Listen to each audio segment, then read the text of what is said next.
because she's like, I know Jacob's not going to respond. Yes.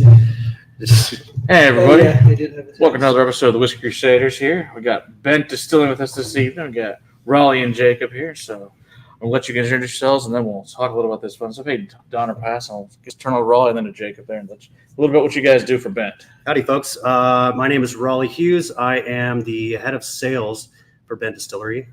Basically run, you see me up at the distillery or out and about, I'm kind of the forefront out in the market, kind of preaching the gospel of Bendt. So that's kind of what I do in a nutshell. So this guy next to me makes a lot of whiskey, and I am in charge of selling it all. Yep, that's right. I'm Jacob. I'm the head distiller up at Bendt. I've been there since 2016, and yeah, it's about right. We crank out a lot of whiskey there now. That's a plus. All right. So why Bendt? Why is it called Bendt? Yeah, so Bendt really, it's not a family name. It's not, it only truly is a play on the word straight. And really was kind of created because 5, 6, 7 years ago, as most everybody in the whiskey game knows, blended whiskey has kind of been a bastardized term, or a really kind of a junk whiskey term. And so we wanted to, Natasha and Ryan really wanted to bring blended whiskey kind of to a light. So we launched Bendt number 5. That's where Bendt kind of comes about.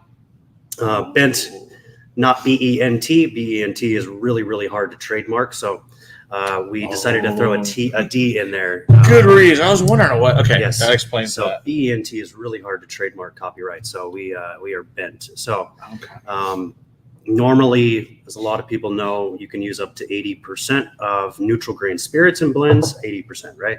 Yes. 90%. You can use 80. Yes. 80%. So in lieu of using light whiskey, or in lieu of using neutral grain spirit, we use light whiskey. So a true barrel aged whiskey, not any vodka or neutral grain spirit per se. So thank you. Trying to bring blended whiskey back to a non-bastardized term, something that's really approachable, affordable, and really craft really good whiskey. So D's and nuts. I'm glad I can read these too, because it'll be great. Thanks, Andy. I couldn't read the ones from last week that I was doing. Oh, that's too funny. So yeah, really truly just a play on straight. I found a lot of actually Bendt family members across the country. We have some B-E-N-D-T family members from Minnesota to Florida to Colorado, and then kind of anywhere in between. So we have Bendt, and then we have unbent. So Bendt is our blends. Unbent is going to be our straight whiskeys. So that's where the name Bendt comes from. So the 5, we're starting with the your, I guess what do you call it, your flagship, the Bendt 5. What's the mash bill? What makes all that fun stuff, and why 5? Yeah, so the 5 stands for 5 whiskeys. So it is not 5 years old. It's 3 years old juice we're putting into it now. The blend has evolved over the last 4-5 years since we launched it. But it's a blend of bourbon, rye, wheat, malt, and light whiskey. So all 5 whiskeys distilled on site, no sourcing of any juice, but using 5 completely separate craft whiskeys into one individual blend, which we believe may be one of the first, if not the first of its kind. We know we have Fistful of Bourbon, which is 5 bourbons, and really not that great. Nope, it's not. But I don't think there's a whole lot of people doing 5 completely separate whiskeys all into one blend. I can't think of anyone else that's doing that. So I think it's hell. I can't think of Miller doing as many lineups you're doing either. So different types of whiskey, which is awesome. We appreciate it. Yeah. So if you, Jacob, do you want to talk about the mash bills, kind of on like a little bit here and there, and the grains? Yeah.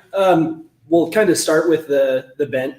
So the main backbone of the Bendt, being the light whiskey, is just our bourbon distilled to higher proof. So same exact grain bill. We just push it through both columns on our big still, and we can bring it up to about 172 proof. Okay. So, pretty high up there, but not quite to the neutral realms of vodka. And then that goes into used cooperage. So it's another way that we can kind of capitalize on our, spent oak that would otherwise, be resold. We can get a second use out of it. And from there, it's pretty set proportions, I would say, of the bottled and bond straight products that go into it. Okay.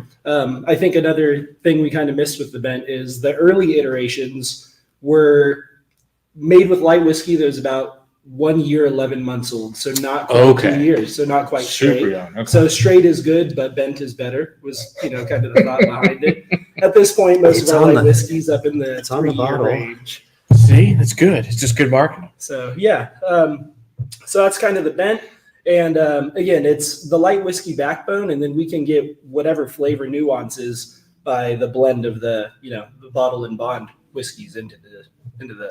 This is what, 83 proof? Is that the proof on this? 83 proof. So yeah. why 83? Which is a very unique choice for Do you know why?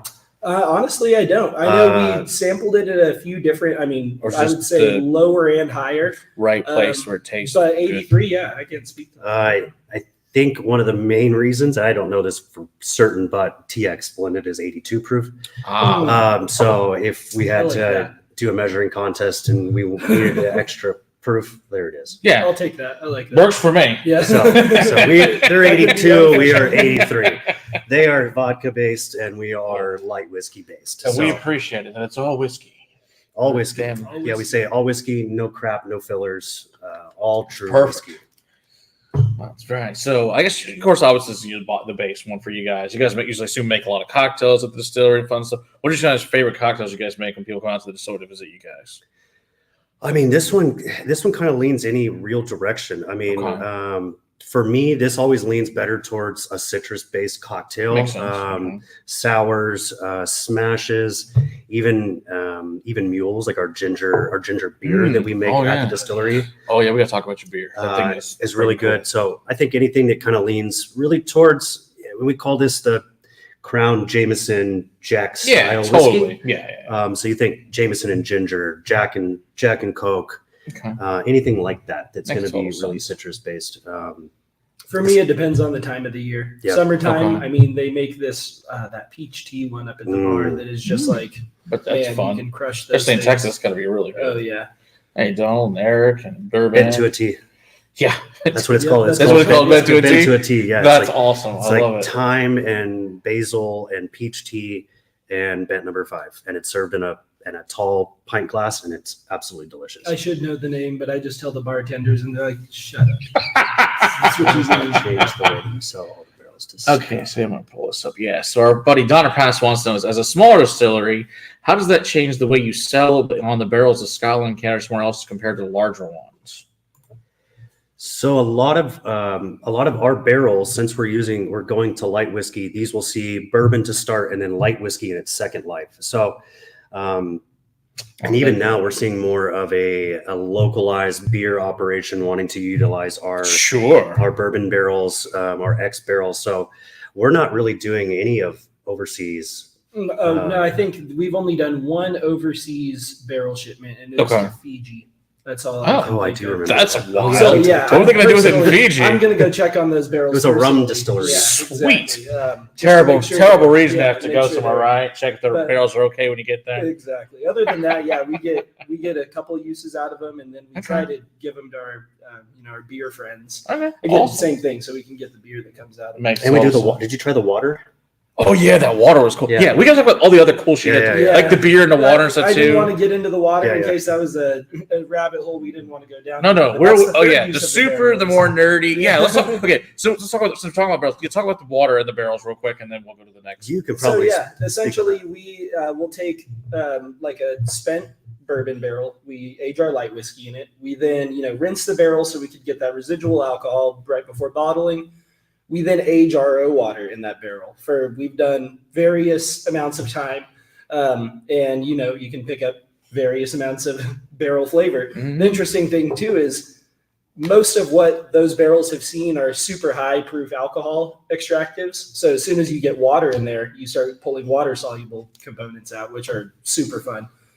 Did you get a chance to try that barrel? Oh, while that you were water there? was awesome. Okay, yeah. So That stuff was there's so all freaking kinds good. of stuff we could do with it, and I mean, it comes out of the barrel at that point. I would say the low end 3.2 ABV and the high end about 5.7. Is kind of what I've and seen. it reminds me of like a really cool Topo Chico, but like Yeah. a Texas version of it. And what's again? No, never mind. I don't even want to bring it up. We'll talk about it later. Not on the record. Not on the record. Okay. So, But yeah, so we do find multiple uses in a lot of the Old Town Spirit stuff that we'll talk about in a little bit.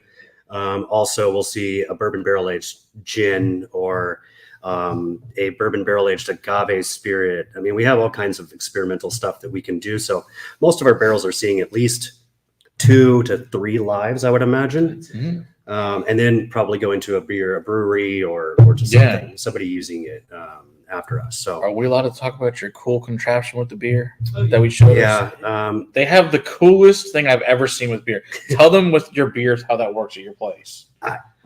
I really don't. I can take it. Okay, you take this because I don't know how to describe it. It's essentially a company that it's multifaceted. They were trying to make a non-alcoholic beer and that still had flavor. Okay. So they worked with craft breweries to essentially take existing craft beer. Thank you. And, take out the fun stuff, I say.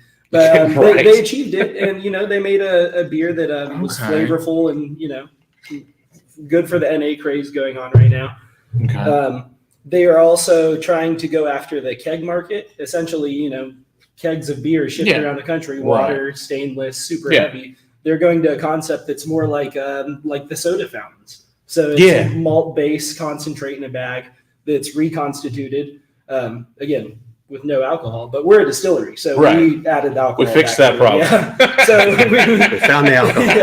And we're able to do a session version that's 3%, 3.5%. That's easy to drink. Drink a few of them during the game. Then we have a 7% ABV one that is more your traditional craft beer strength.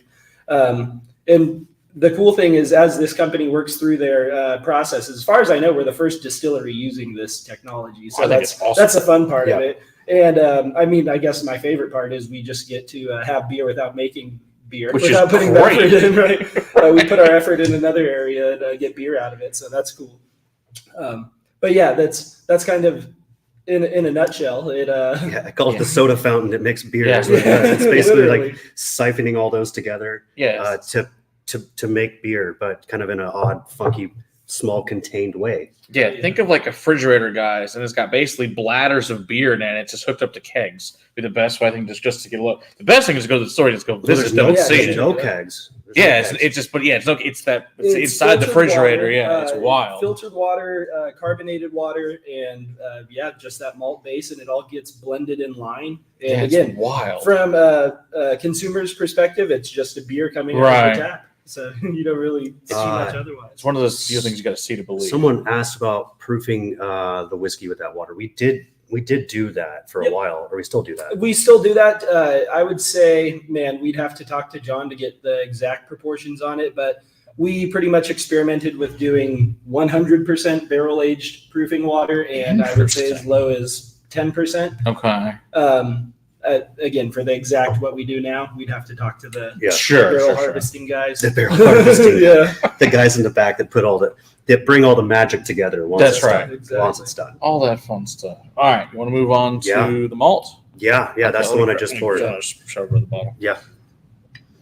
All right, guys. So I'm going to start here with the unbent now. So why unbent, and then this is the malt whiskey? Yeah, so bent blends, unbent is going to be straights. So unbent, unblended. So bent number 5 takes, we're going to talk about 3 or 4 of these. I have 4 of them in front of us, but takes these bottled and bond whiskeys all go into bent number 5 in some capacity, obviously at a much lower proof, a little bit less age. So these bonded whiskeys, all bottled and bond, all 5 to 6 years old is what we're calling them. Some of these might have been pulled at 5 years. Most of them we're trying to pull at 6 years now. Okay. So awesome. Think we take bent and we blend it, and then we're unblending it, unbending it to make our straight whiskeys. Bent over rum. It's on the way. I like it. We've heard some really funny ones with bent over.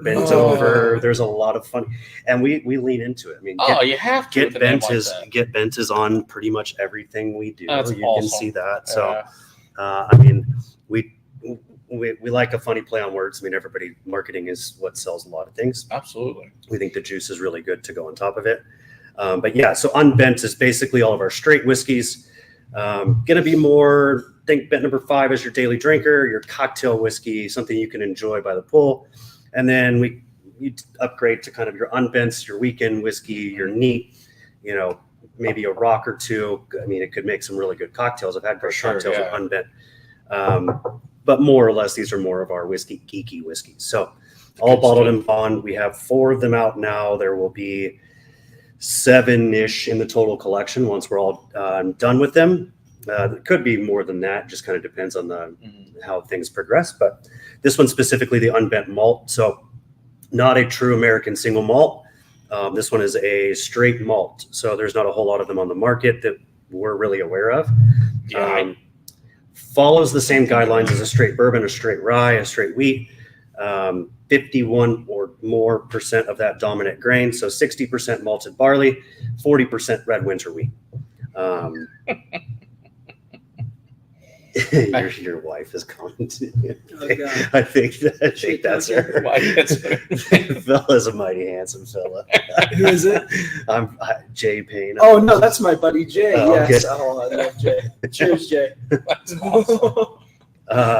Yeah, so 60 malt, 40 wheat. We haven't seen anything like this. I say it's a really good benchmark kind of bridge from maybe bourbon to Scotch or maybe Scotch to bourbon. Sure. But this is definitely the best wheat whiskey, malt whiskey I've tried. Like, obviously, we'll have lots of saying all this is different product, obviously, being that it's 60-40. But yeah, we've had other malt whiskeys, not great. This one's actually good, and you want to drink it. Hey, Hunter Ed, good to see you there. Distribution, to answer that question, 98% of our distribution is in Texas right now. We have taken the model of really kind of own our backyard, make sure that our Texas people really enjoy, get what we're going to want. And then obviously we'll take it. But you can go onto our website, order everything. It comes directly through a fulfillment center in Austin, ships out to 42-ish states. Oh, awesome. So you can get it. Yeah, so Perfect. people can get these delivered to their doors. Thank COVID for that. I think we all figured out the logistic systems to make all that happen. So yeah, you can order all of these the whole lineup, our old fashioned, our bourbon cream, everything on our website. So, but very cool. I didn't even know that. You didn't know that? No, I didn't know. See, even Learn learned when you're something new here. every time we're on a call. Thanks for posting that, Don. Appreciate that. You can check out Don's link to their store. You can check it out and buy some. Any bourbon for bacon? Good to see you there. All right. I love that name, Bourbon for Bacon. This is a great name. Yeah, this one, and I don't know what it is, and you might could speak on this, or you could speak on this, but the marriage of the two grains does something for me that brings a white cherry Calvados cognac-y kind of finish, barrel, like a secondary finish kind of whiskey. But single cask, I don't know what it does specifically, but the marriage of those two grains just absolutely blows me away. And this is for anybody that's heard me talk about this whiskey before, I say it's the whiskey that I can drink every day of the week. That's the whiskey for you. So this is the whiskey for me. Yeah, absolutely. That I can drink almost every day. Oh, yes. The bourbon cream is excellent, by the way. So you can order that online as well. And it's fabulous. Yeah, we had bourbon cream. Most of these things are going to be Specs, Total Wine, North Texas people, Goody Fossil Creek. I'd say roughly somewhere between 150 and 300 stores between all of these. So sporadic distribution, but it's out there. Oh, that's what I'm talking. Price point on the. What's the price point on the stuff? So all the unbents are going to be right at $60. Okay. Bent number 5 is going to run 25 to 30. Bourbon cream about the same. So distilling a spiced rum, you're one step ahead of us.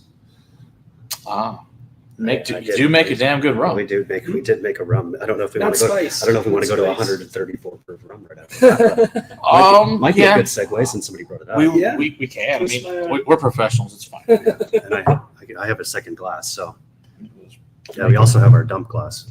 Yes. It's like I don't know where all the gray cups went, but it's like I had a ton of dump ones, and then I don't know where they went. They must have been taken somewhere. Gasoline of a barrel pick we did. Oh, I'm gonna add some water. Yeah, this one could definitely use some water. That's not a bad thing. Oh, yeah. What's the proof on that? This is 134. All right, I gotta show this.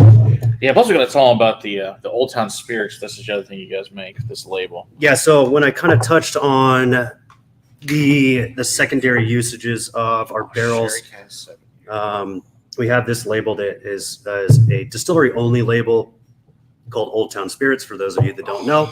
We are in Old Town Lewisville, so we are an old Piggly Wiggly grocery store. So people used to shop at our distillery back 22 plus years ago before it closed.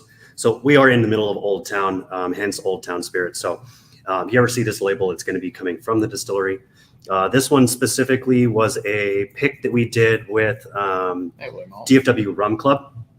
Okay. As you can see it right there. Ah, yes, it does say that on there. So this one, which was a kind of a happy accident, kind of surprise to us.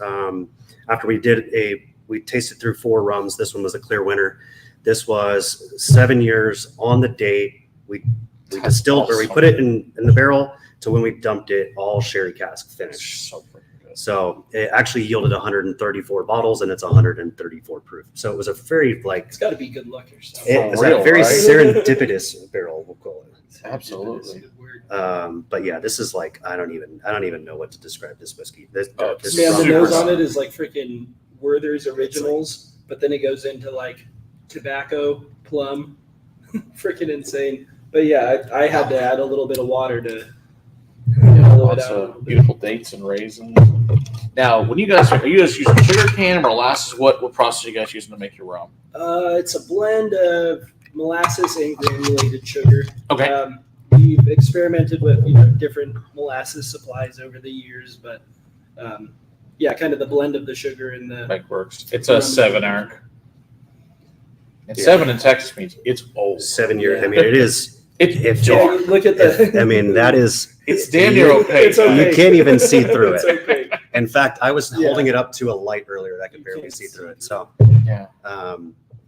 we still have some of those available at the distillery for anybody that is local to North Texas that wants to buy some. I think they're $65-ish, $75-ish. So Oh. shout out to the DFW Rum Club Fabulous guys stuff. if anybody is on here. Yeah, if you like some cool those guys. awesome sulfur sherry notes, I feel like that matchstick and all that nice burning, it's beautiful for that. So yeah, it's Weirdly enough, we did some cocktails with this for the release day, which is Interesting. like, what kind of cocktails did you make with Yeah, I don't that? know. I don't know. They come up with some Wild. crazy stuff, but I'm sure we can get you a sample, Eric. I'm sure we can make that happen. yeah, we can definitely do that. Yeah, so spice rum. I don't think we've ever. I mean, you can kind of talk on maybe bonfire. I've never done. Oh yeah, I guess that'd be the closest thing we've done. Is that's the cinnamon rum. And I mean, yeah, that does well for the holidays. Definitely does sure. well in the cocktails. The rum pairs. I mean, obviously, Fireball kind of, Yeah. kind of, set the path for that. But Sure. we think the rum does better than cinnamon whiskey. But yeah, never really done a whole lot of spice whiskey, just because I don't drink a lot of spice whiskey or spice rum rum, yeah. rather. Spice rum. Yeah. Yeah. It's delicious. That's what you need to know. Yeah, that one is. And I hadn't when they came out to the distillery and said, "Hey, we want to try some rums." I was like, you guys are going to educate me because I don't know anything about rum. Mm. The extent of my rum sales is Malibu. Okay. So And I wish- coconut rum. That's yeah. I wish I could spend more time developing rum, but we are just so whiskey focused. Sure. So we make the rum to appease the bar, and You do need it for that. It is we've important. done a few things along the way. And again, we started OG. We were a rum distiller. Yeah. So we were making mostly rum when I started. So. Yep, River Rum, Mhm. which Wow.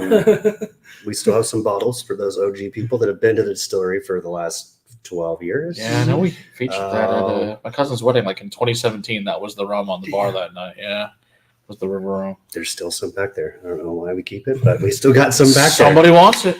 It's history. Exactly. Yeah, so- History. there. The Old Town Spirits, you'll see occasionally we release probably 6 or 8 of them a year. Vodkas, gins, rums, agave spirits, brandies, a lot of brandies actually. We have an Applejack brandy at the distillery right now that I personally really enjoy. An agave spirit that's like 6 years old. It's really Agave nice. spirit right now, Yeah. finished in cab barrels. So all kinds of fun stuff. Yeah, we tried all these things when we were there. It was awesome. There's lots of cool stuff out there. So they make all sorts of cool crap nobody else is really making, which we thought was really fun. And it's a good place to go visit and check out just cool shit made in Texas. That there's just not a whole lot of them doing. And those that's going things. to ruin my glass for a little bit, I think. I just, Do you want another glass? no, I'm just rinse it out. Yeah. It's just gonna stay in my rum glass. This Yeah, one? exactly. It's gonna just stay. Oh, there. that's the Yeah, rum glass? the rum glass. Yeah, the rum glass is to be the rum glass, and I'll just leave the rum over there because it's freaking awesome. Yeah, that one was a fun project, and I don't imagine we'll do too many single barrel rum bottles out on the market, but we had some rum and we needed to get rid of it. I wouldn't say get rid of it, but we needed to find somebody that would enjoy it. Right.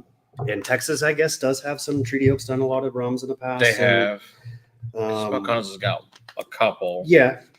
But that's, I guess what? I think Linda Illusion maybe made one. It's right. They were starting to make some rums down there. That's really Island Getaway down there. Yeah, they've got a bunch of them. But I think that's a very different product. Yeah, very, very different. That's mostly flavored stuff. They do have a regular one too, which is good. It's just a very different product. Yeah. Different market for sure. What is Balcony? Rumble? Isn't that what it's called? They have rum. Then they have Rumble, which is their Tempranillo sugar, and then the Wildflower honey. Oh, okay. So those are two different products. Gotcha. They're both good. What do you want to go to next? I guess with the usual order. I guess that works for me. Let's go wheat. Wheat. All right. We can kind of touch on all of the cask strength stuff here. Oh, that's a good question. So Eric wants to know, what about an ex-peated barrel from like Lafroig or Ardbeg? Are you guys done anything like that at all?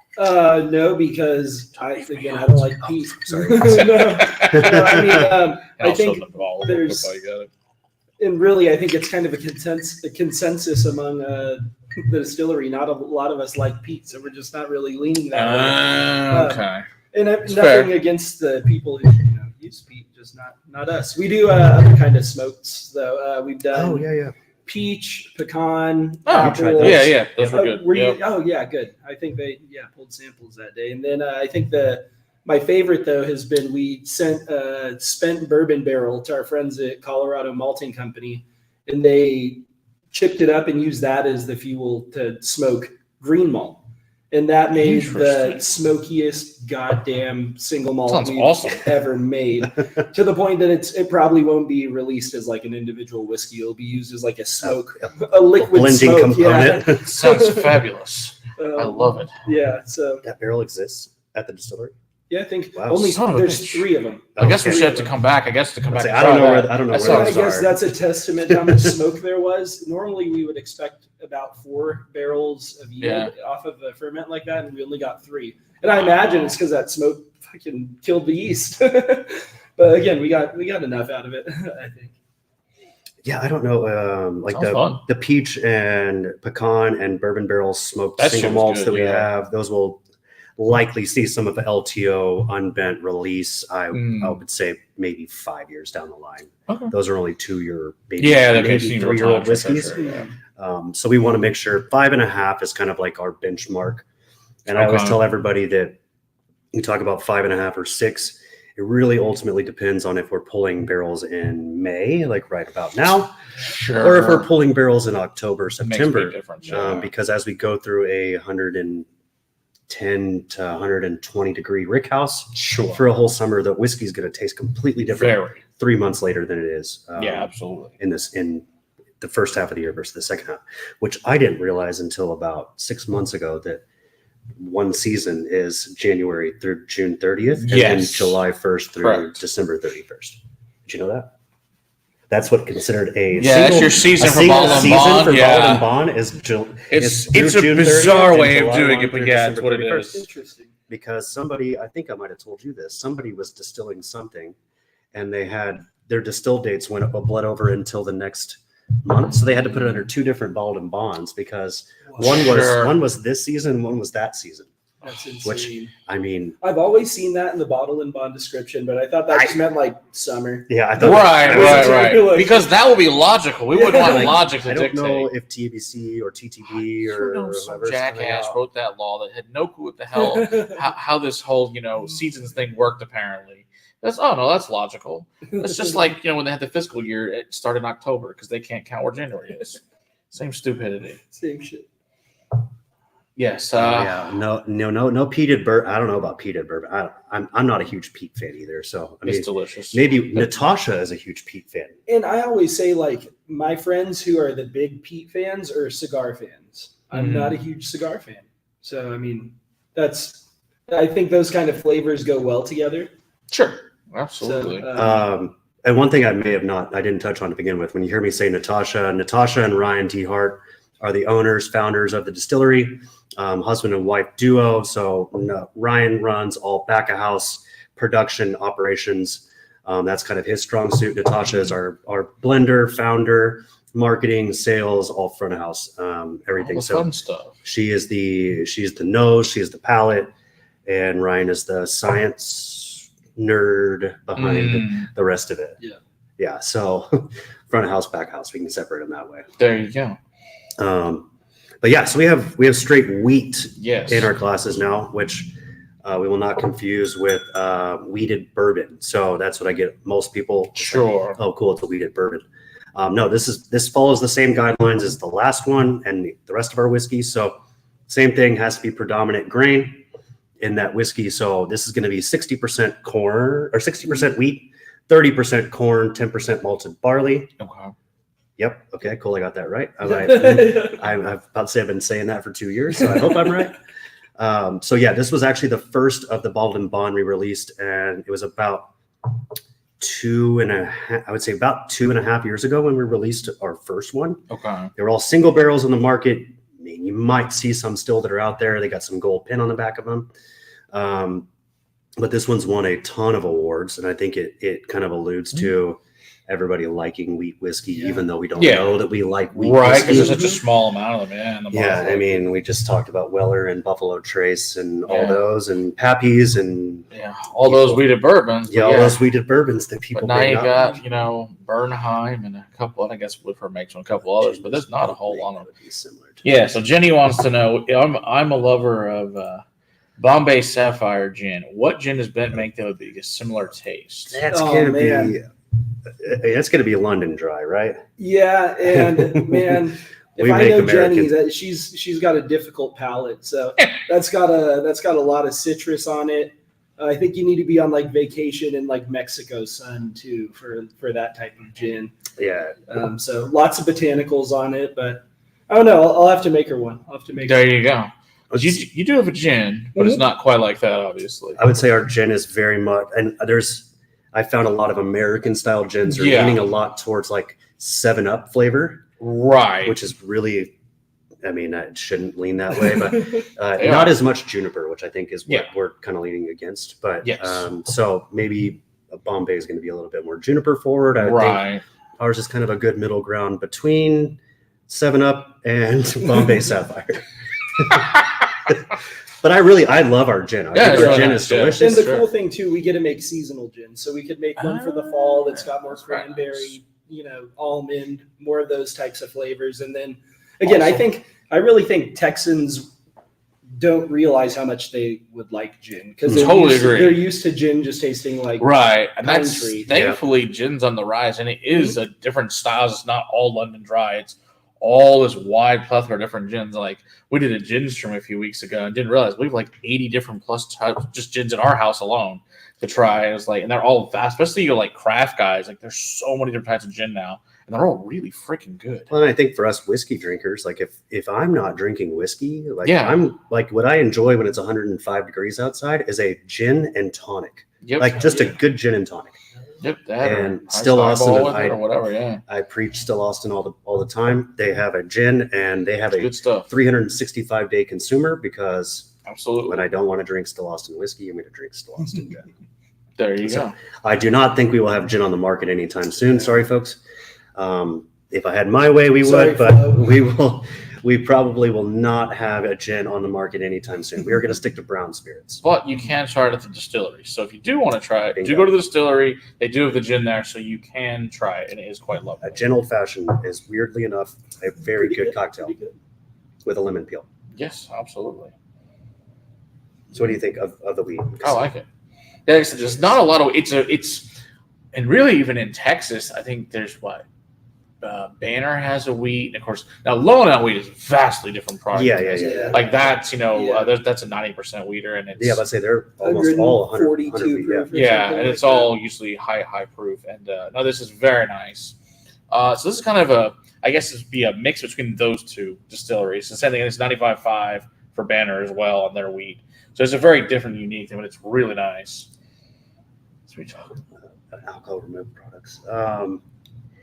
What is it? That seems like no fun. We like alcohol a lot. It's a non-ABV question. I think there's a potential down the line. We're working with a lot of opportunities for maybe some things that are currently illegal that might be legal at some point. So maybe some legalized mushrooms, some Delta 9, some Delta 8 type stuff that does still have, it's still non-alcoholic, but does have that. So saying "gip it" is an insult. No, not here. That's right. Eric, they like that, so it's all good. So yeah, we're considering it. We'd like to be, again, kind of a pioneer behind maybe some other alcohol-free options, but I don't think. Man, I've had some alcohol-free whiskeys, and they're just so bad. Some are so it's like. Oh, I thought this was the alcohol-free beer. Also not great. Alcohol removed products. Either way, no. Yeah, I mean, I don't think we'd like to think that the market's going to continue to grow, and I think there's only so many people, especially with the amount of people. And this will be getting into my sales spiel, but as you continue to get more and more and more with all these non-alcoholics, the Liars and the Rituals and these other brands on the market, there's only so much room, and the category isn't large enough that I don't think that it's ever really going to make too much sense to lean into it that much. It's either go full force into it or just don't really do it at all. Because if that was the case, Old Duels would be a major seller. It's not. There's a lot of beer brands that, like Athletic is a non-alcoholic beer brand, and they're really good. But again, they leaned completely into it. Man, right. And I could see the case for like the non-alcoholic beers and mocktails and stuff like that. But for spirits, I just really haven't had one that is, I don't know, I don't want to say worth a damn, but that it even tastes like a real spirit. No, it tastes weird. No, they're meant to be blended in cocktails, and that's okay. I mean, we're not opposed to it. We have a whole mocktail menu at the distillery, but it's not going to be our something that I just really love it when it's $25 and there's no booze. That's my part. I didn't want to say it from a sales point. It's great. I'm like, we're selling you water and so you're stupid. Dust. It costs a lot to remove that alcohol from the bottle, and they probably claim that alcohol and sell it again. Of course they do. Oh, it's funny. Someone asked about rye, so we'll get into that next. But yeah, to kind of finish off on the wheat, being the first one we released, this obviously has seen a lot of competitions, New York to San Francisco, everything in between. And we've won double golds and 96 points. This one was actually, I think it was 64 after I looked. Number 64 on Top 100 last year for Ultimate Spirits Challenge, which doesn't exist anymore, weirdly enough. Okay. They decided after 15 years that they didn't want to do it anymore. So, no more Ultimate Spirits Challenge, but we won the last one. There you go. See? So wheat. That one's been out for a while. That one's a really fun one for any of those weeder. Yeah, if you like Old Elk and Bernheim, I think you would like this one. So obviously, it's a little bit different being Texas rather than Colorado and Kentucky, but I think you would like it. We might as well go rye since we're doing that. Sounds like a plan. Let's say almost be. What time is it? I don't want to go too far. We're only 45 minutes. Okay, cool. Because I don't want to talk about Cask Strength too quick. Yeah, exactly. Because Jacob this is his favorite whiskey. So I'm gonna let Jacob speak on the rye and I've actually been really enjoying the rye lately. But good, thank you. I mean, I see that. I mean that it's not my only sample bottle. Well, I didn't figure it was. I figured you might have been through a few being in sales. Maybe it's a wee bit. Of course, it's a green label. It's rye. It's right in between. There we go. Perfect. Yeah, so this rye, oh man, I thought it was good at probably the 2-year mark. Even the White Dog is pretty damn good. So I like to see how it made it this far. Oh no, you were here when we were doing. You were at the distillery when we were doing. He was the one when we were doing the rye White Dog 6-7 years ago. He was the one that was talking about that. Oh no shit. Yeah. Wow, that's fucking wild. Yeah. Okay, well, good. I'm glad you got to see what happens when it comes to fruition. But again, I think even at the 2-year mark, we did a release, Old Town Spirits, and man, I thought it was phenomenal then. So it's just, climbing in proof now as it sits a little bit longer. Nice. I always say, though, this rye is like we made this rye for a bourbon drinker. Mm. Obviously, we're bourbon drinkers ourselves, but typically when you see a rye, it's 95% of the grain bill is rye. 5% being malted barley, just for probably viscosity purposes. We did the total opposite end of the spectrum for that. Okay. Texas grown rye is super flavorful, super potent. So we did 51% rye in the grain bill. Okay. 27% is going to be triticale, which is that wheat and rye hybrid. So you still get some of that rye spice, but then you get that kind of body and mouthfeel that you get from, the wheat, similar to the wheat whiskey.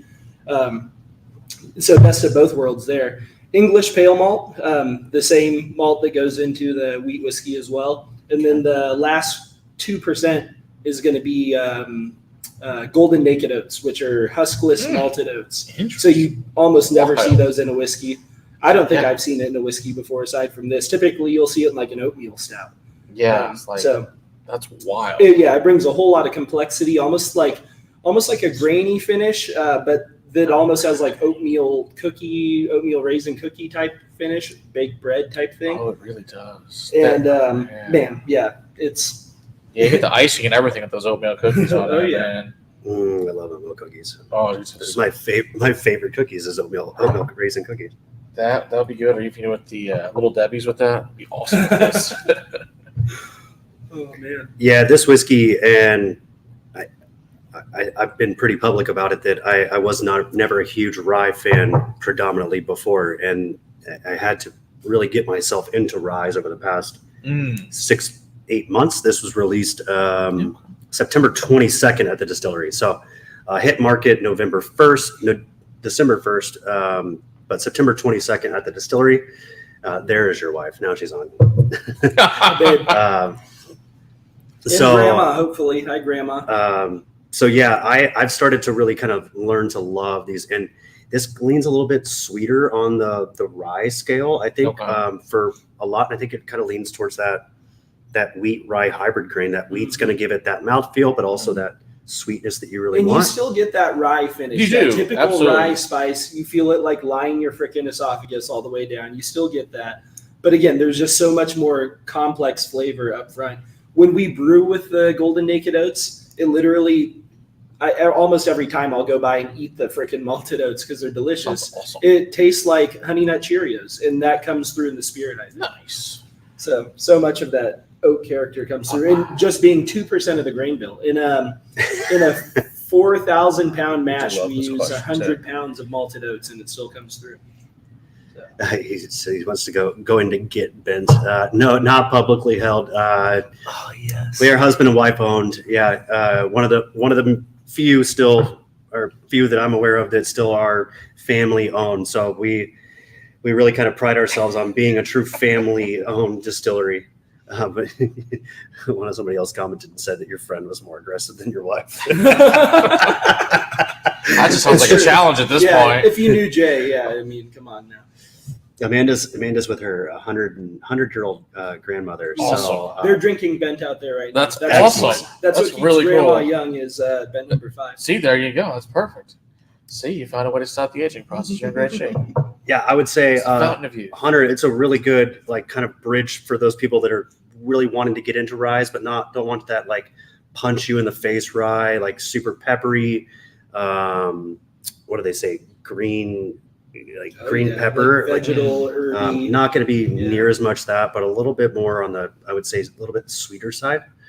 But really, really good. We found it working really well in cocktails, actually. Manhattans. Oh, I bet. Yeah. Manhattans are great. Awesome. When I get an old fashioned at the distillery, kind of the same way, I just go up to the bartenders and they know to make. You make it with that. This that would stand up because I find a lot of bourbons don't stand up in old fashioned enough.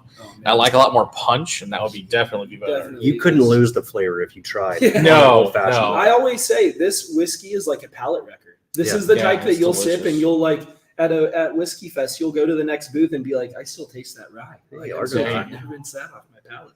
Yeah, I don't know who Argonaut is, but that's that's Eric. He's one of our business partners. Excellent. Yeah, it is. People are really enjoying this one. I think now that we've released all 4 of these, what I call mainstream-ish whiskeys, I think this is going to be the one, the cream rise to the top kind of thing. For sure. That I think this one's going to stand out and be a people pleaser for a lot of folks. Plan. Malted oats sounds good for breakfast. I agree, Donner Pass. I think that's a great idea. I mean, Agreed. I can imagine that they would be pretty. That's right. Yeah, because Eric was with us at the distillery the other day, so yes, he knows. He was there trying all the ryes with us. So that's cheating. It's not cheating. It's called smart. You should come to the distillery. It's amazing. We're always there, man. Yeah, that I think the rye is gonna make a lot of fans of our whiskey. Yeah, I also think that people that don't like rye might really like it because it's just so unique and different. Yeah. And it gives you something else to fly. It's like, I don't like 95 good. Well, this is nothing like that at all. Completely different than your regular rye. That's but in what a really I always great like way. to say about our rye too. Is like there's a lot of good ryes in Texas. Right Absolutely. now. Texas Giant has a freaking excellent rye, and I'm like, it's great, but it's so different from ours. So not even what I remotely like close. Well, and still Austin, both their rye out in the market. The artist Vastly is 100% rye. Their bottle and bond, not the high rye. Obviously, the other one is 100% rye. The one they just released, the Ruby Port, is 100% rye, finished in port. So we're again, we'll call it like blending, in kind of those mash bills kind of have the blending aspect to what we're doing anyway. So I don't think we have a whole lot of 100% or 99% grain builds. We do have some, but there's not a ton. My head, yeah, probably what? All the main ingredients: corn, rye, triticale. We've done wheat. Triticale, yeah, we have 99 triticales. Single malt, of course, but that's it. Kind of has to be. Yeah. Eric says it's the best rye to have in Texas, so that's awesome. Thank you. We did get a really good compliment biased. from John at Still Austin. Was a very big fan. The head distiller at Still Austin. John. Yeah, that's cool. So yeah, we think we're gonna make a lot of fans with this. I think so. Like I said, I just like that it's unique and different, and people. Well, these are fun things to blind people with and be like, I don't know, it's so different. It's so good. And 4-grain rye too. Which which is awesome. We could find all kinds of 4-grain bourbons on the market. Yeah, this is only a very small. We just like to do weird shit, like 5 whiskeys in a blend, and then 4-grain ryes and a straight malt. It's got 40% wheat whiskey in it. It doesn't. In the nothing. Okay, we're trailblazers. Only thing I can think of, it's not even the U.S. Is Starward Twofold out of Australia is the only thing I can see the mash bill close to your malt because they do a 60-40 with their with wheat as it. I've been waiting for somebody to send me something remotely close to it. We've got it. We'll try it after the show. Yeah. We'll grab it. Eric, I don't know on the Bastard's Ball. I know they have one later this year. I don't know the date of it. I'm sorry. I haven't really paid attention to that. I've been busy with the castle, but if I find out, Eric, I'll text you what it is. Hey, that sounds like fun. That sounds like a good time. Bastard's Ball. Oh yeah, you guys should be at the table there this year. Done it awesome with the whiskey vault and all that fun stuff there at the Fang and Feather. Oh, I do need to go see Daniel though. Well, I want to go to the whiskey vault. You should definitely go to the whiskey vault. It's a great time. I've been there many times. They just did a review on wheat. That's right. We saw that the other day that Jenny was down. They had reviewed it. Yes, bourbon. Cask Strength bourbon. Did he say good things? Oh yeah. He had a guy on there. I hate that I can't remember. He's a chef. He lives in Canada. He's got a lot of followers, 600,000+ on YouTube. Oh, wow. A lot. So he was a guest speaker on the show.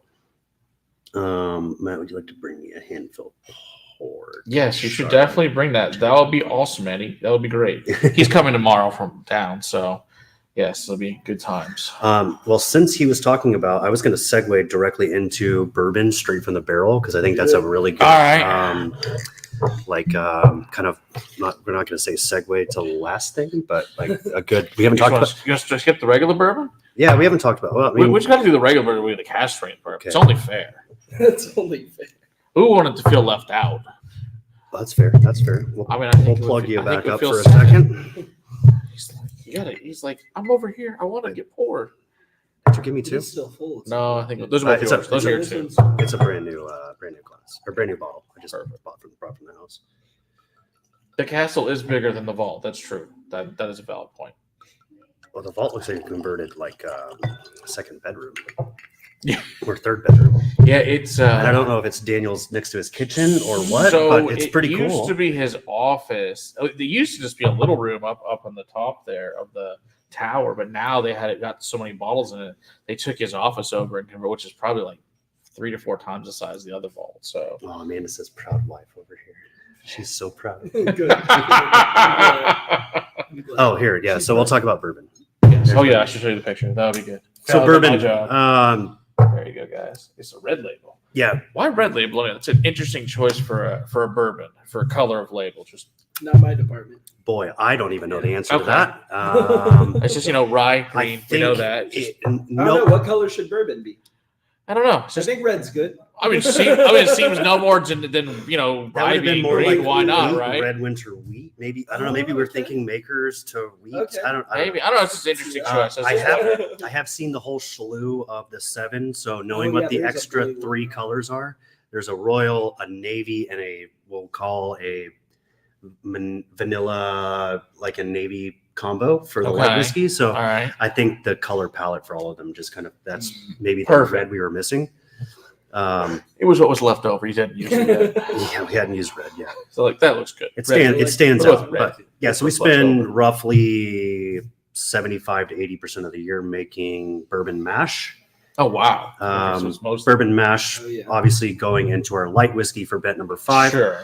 So unbent bourbon is going to be the bottled and bond 5 to 6 year is going to be what you're going to be able to see on the market for the most, Okay.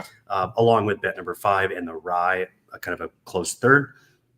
But this is what we kind of, I say, in Texas as a distillery, you need to make really good bourbon if you're going to do it. So if you're going to do it, make it good. So this is going to be a pretty standard mash bill, a 70 corn, 18 rye, 12% malted barley mash bill.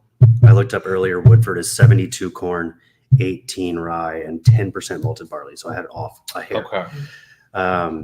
But leaning towards the sweeter side, obviously with the corn, yellow dent corn, which I think is predominantly grown here. I think, yeah, actually, the cool thing about the bourbon, all of this grain is from Texas. Oh, Yeah. awesome. The corn is Very cool. all grown in Denton County. Okay. The rye as well. I'd say mostly Denton County, some from the Panhandle. And then Okay. the distiller's malt is from Tex Malt out in Fort Worth. Nice. It's all the barley's all grown in Panhandle as well. So yeah, this Very one cool. is 100% Texas grain. That's awesome. So that's the cool part about that. Um, I would say about 80% of our grains are from Texas right now. The big thing we Okay. can't get from Texas is we can get some malts, but we can't get our full That's range. Of yeah. malts There's from just too. Texas. Yeah, that's the problem. I think most Texans you just can't get. It doesn't grow well enough here Yeah, to but get it. corn, wheat, super abundant here. Okay. Rye as well. Rye got a little pricey last year, but again, our seed companies are friends, so they help us out. Perfect. They always help us out. Thank So- you, NBS. Yeah. That is a good question. Jenny wants to know: is Bent available in Utah? Do you know if that's one of the states you God, guys ship to? that is one of It is. the worst states for liquor license. Check the website. Probably the best thing with the shipping It's the on it. Mormons, yeah. Yeah, You need the I don't Jack think you can Mormons. Find the ship- Jack Mormons. I think it's a felony to ship one of those those you in can't and get out, in. unfortunately. That So does blow. go on our website, plug in your address. If it works, awesome. If not, Find a friend. find some friends that live in Colorado or New Mexico Yeah, exactly. and have them mule you some bottles. That's the perfect thing. And that's a good point, too, Donald, that the Gooderheim Awards has a red winter wheat whiskey. That's true. I did forget about that one. It's a good point. Let's check that one out, too. Yeah, so super cool for the people that don't know. Denton County is the county that we reside in. We are in Lewisville, so Lewisville is in Denton County. All of our grains come from a company called MBS Seed. Great partners of ours. They've been working with us for many years. So we're really good friends with those guys. We're able to kind of get exactly what we need, working with them directly, some local farmers. But really is cool that we can say that we're about as true grain to glass And as it's we super possibly close can by. be. I mean, mileage-wise, it's not far at all. And we take the grain to glass one step further. We call grain to glass, farm to table. So all of our spent grain, we are sifting out all the solids from the liquids. Yep. I learned these new terms. I look at him for these. Solids from liquids. We have a trailer in the back. A farm comes and picks them up about once a week, twice a week for feed. And at the end of the year, they give us 1, maybe 2 full butchered cows This that is awesome. were fed from that grain. So Betsy, the whiskey fed grain cow, tastes wonderful. We also use the beef from the the yes. same farmer, to do beef jerky for the tasting room. Sweet. So we do a beef jerky flight that pairs with the whiskey. Oh, that sounds So, amazing. yeah. Let's talk about that. Do that. That's sounds a new great. addition. That's a new addition. to the That's Oh, menu. really yeah. cool. And I was fortunate to be one of the beef jerky guinea pigs. Nice. So anytime the bad batches came out, oh man, I was like, don't worry, I'll dispose We'll of just these. take care I'll of this take for care you. of them. Yes. Yeah, that's Oh awesome. yeah. And then the separation process he's talking about, the solids go to the farmer. The liquids we're able to reclaim and use as sour mash. So we're one of the few Texas distilleries with the ability to sour mash. And it is sour mashing is, adds a whole range of nutrients, pH balance, consistency to the product, and it really stepped up our bourbon when we gained the ability to sour mash. Interesting. So So what me gives you being- that ability, by the I way? was gonna Just say- to wonder. It's really if you just want to take the time and infrastructure to do that grain and liquid separation. Okay. So many distillers I know just send off the whole back set via tanker truck, and they just go dump it out at a farm. Okay. We actually run a sifter on site where we're able to get. It's by no means dry. It's still like a grain sludge that It comes probably like 85% moisture. whiskey, delicious. Exactly. And But I'm we're like, able to pull off whiskey a fed ton of cows, liquid. delicious. Oh yeah. I'm gonna have to ask you about the And when sour we mash thing. oh yeah, when we hear from the farmer, he says when he drives home with the trailer, the cows chase him. They know what's on the trailer. They know it's on the awesome. trailer. So That is awesome. Oh, I love it. There, it's also Eric says it's body to belly now. Bottle to belly. I like that. That's Green a to good glass, point. bottle to Bottle to belly. That's right. Solid choice, Eric. I love it. Yeah, I mean, I think the whiskey is. I mean, I think when we sent it off to Breaking Bourbon last year, I go back Yeah. to this one a lot because they were the ones that kind of gave us our. All right, these guys, they didn't do anything too funky. Texas has a funk to it, we all say, but they said we stayed in our rails, we stayed in our guidelines here. That this is just really damn good bourbon.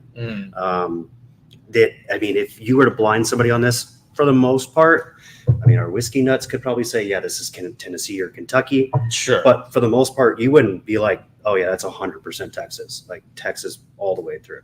I think it does a really good job of kind of like, again, bridging that gap from maybe South Texas, talking about to Kentucky, Tennessee, to where we have a really good kind of middle ground. We're not using a column.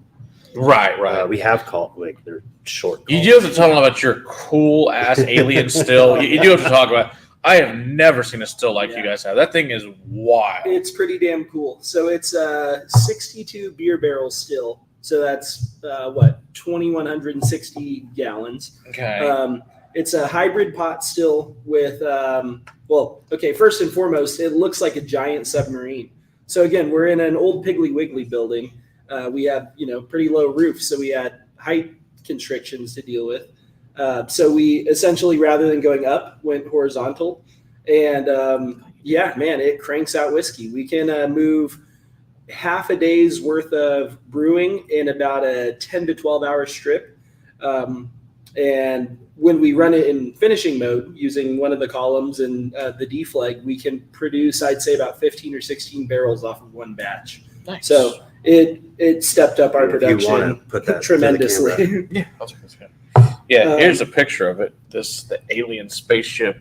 Oh, You guys yeah. can see that there. Yeah. Check Yeah, that it was out. inspired by some hillbillies who took. It's really cool. But you're right. It looks like a 1,000 submarine. That's a good point too. Yeah, they took 1,000-gallon bulk propane tank and welded, an onion head and some condensers on it. And we went to specific mechanical, and they're like, "Oh, that's weird, but we'll do it." Yeah, That's awesome. So as far as we know, That's that's the only I ain't never seen anything like that thing. production manufactured still. What Right. the hell is that? I call it I actually got quoted in this. I don't know if you read it, but the Blind Barrels guys quoted me as saying, I call it the, oh shit, what is that still? That's pretty I like accurate. that. I like Like, that. I have more people that walk in, they're like, what is that? That's a still. It's I've never definitely seen unique. anything like that. No, So- it cranks though. It is one of a kind, and man, I think it makes pretty good products too. So it's cool to see how our spirits started when we were on the two smaller stills compared to our big sure, unit that we're yeah, eating yeah. now. So There's pictures of all those on the Instagram too, guys. If you go check out when we were out there, you can go check them out. They're See less the pictures of exciting. those. They're probably 10 beer barrel, 310 gallon stills. But I Yeah. mean, they're tried and true. They're still working to this day, and they've made It's all that thousands matters. of gallons As long of as they whiskey work. at this point. So. All right, you ready for some Cask Strength fun? Let's talk about your awesome Cask Strength program and the cool contraption you have out there. Which one? I brought malt, bourbon, and rye. So, All of them, obviously. I mean, I didn't bring all. I only didn't bring is wheat. You failed us on the wheat. I would Sorry, start guys. with bourbon because we were just on. Yeah, Yeah, there we're you just go. talking bourbon. So, Yeah, so tell a little about so- your. so it's really loud when we hit the glass on the table. Apparently. Oh, good. And It's I'm just all like right. smacking. Yes, these things. Amanda, I'm controlling the smacking of the glasses on the table.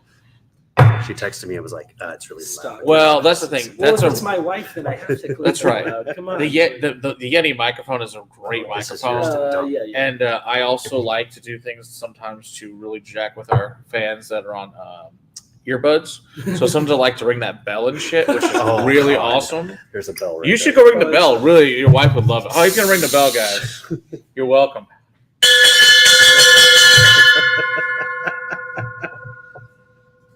Man, I need one of these bells. Oh, We We should- should we should get one for the distillery. so when we had our opening, 500 barrels or 100 barrels. Or yeah, something, when we opened up, we had that little one with the dragon. That was our little bell. So when Daniel Whittington was here for our opening, he's like, "You need a bigger bell."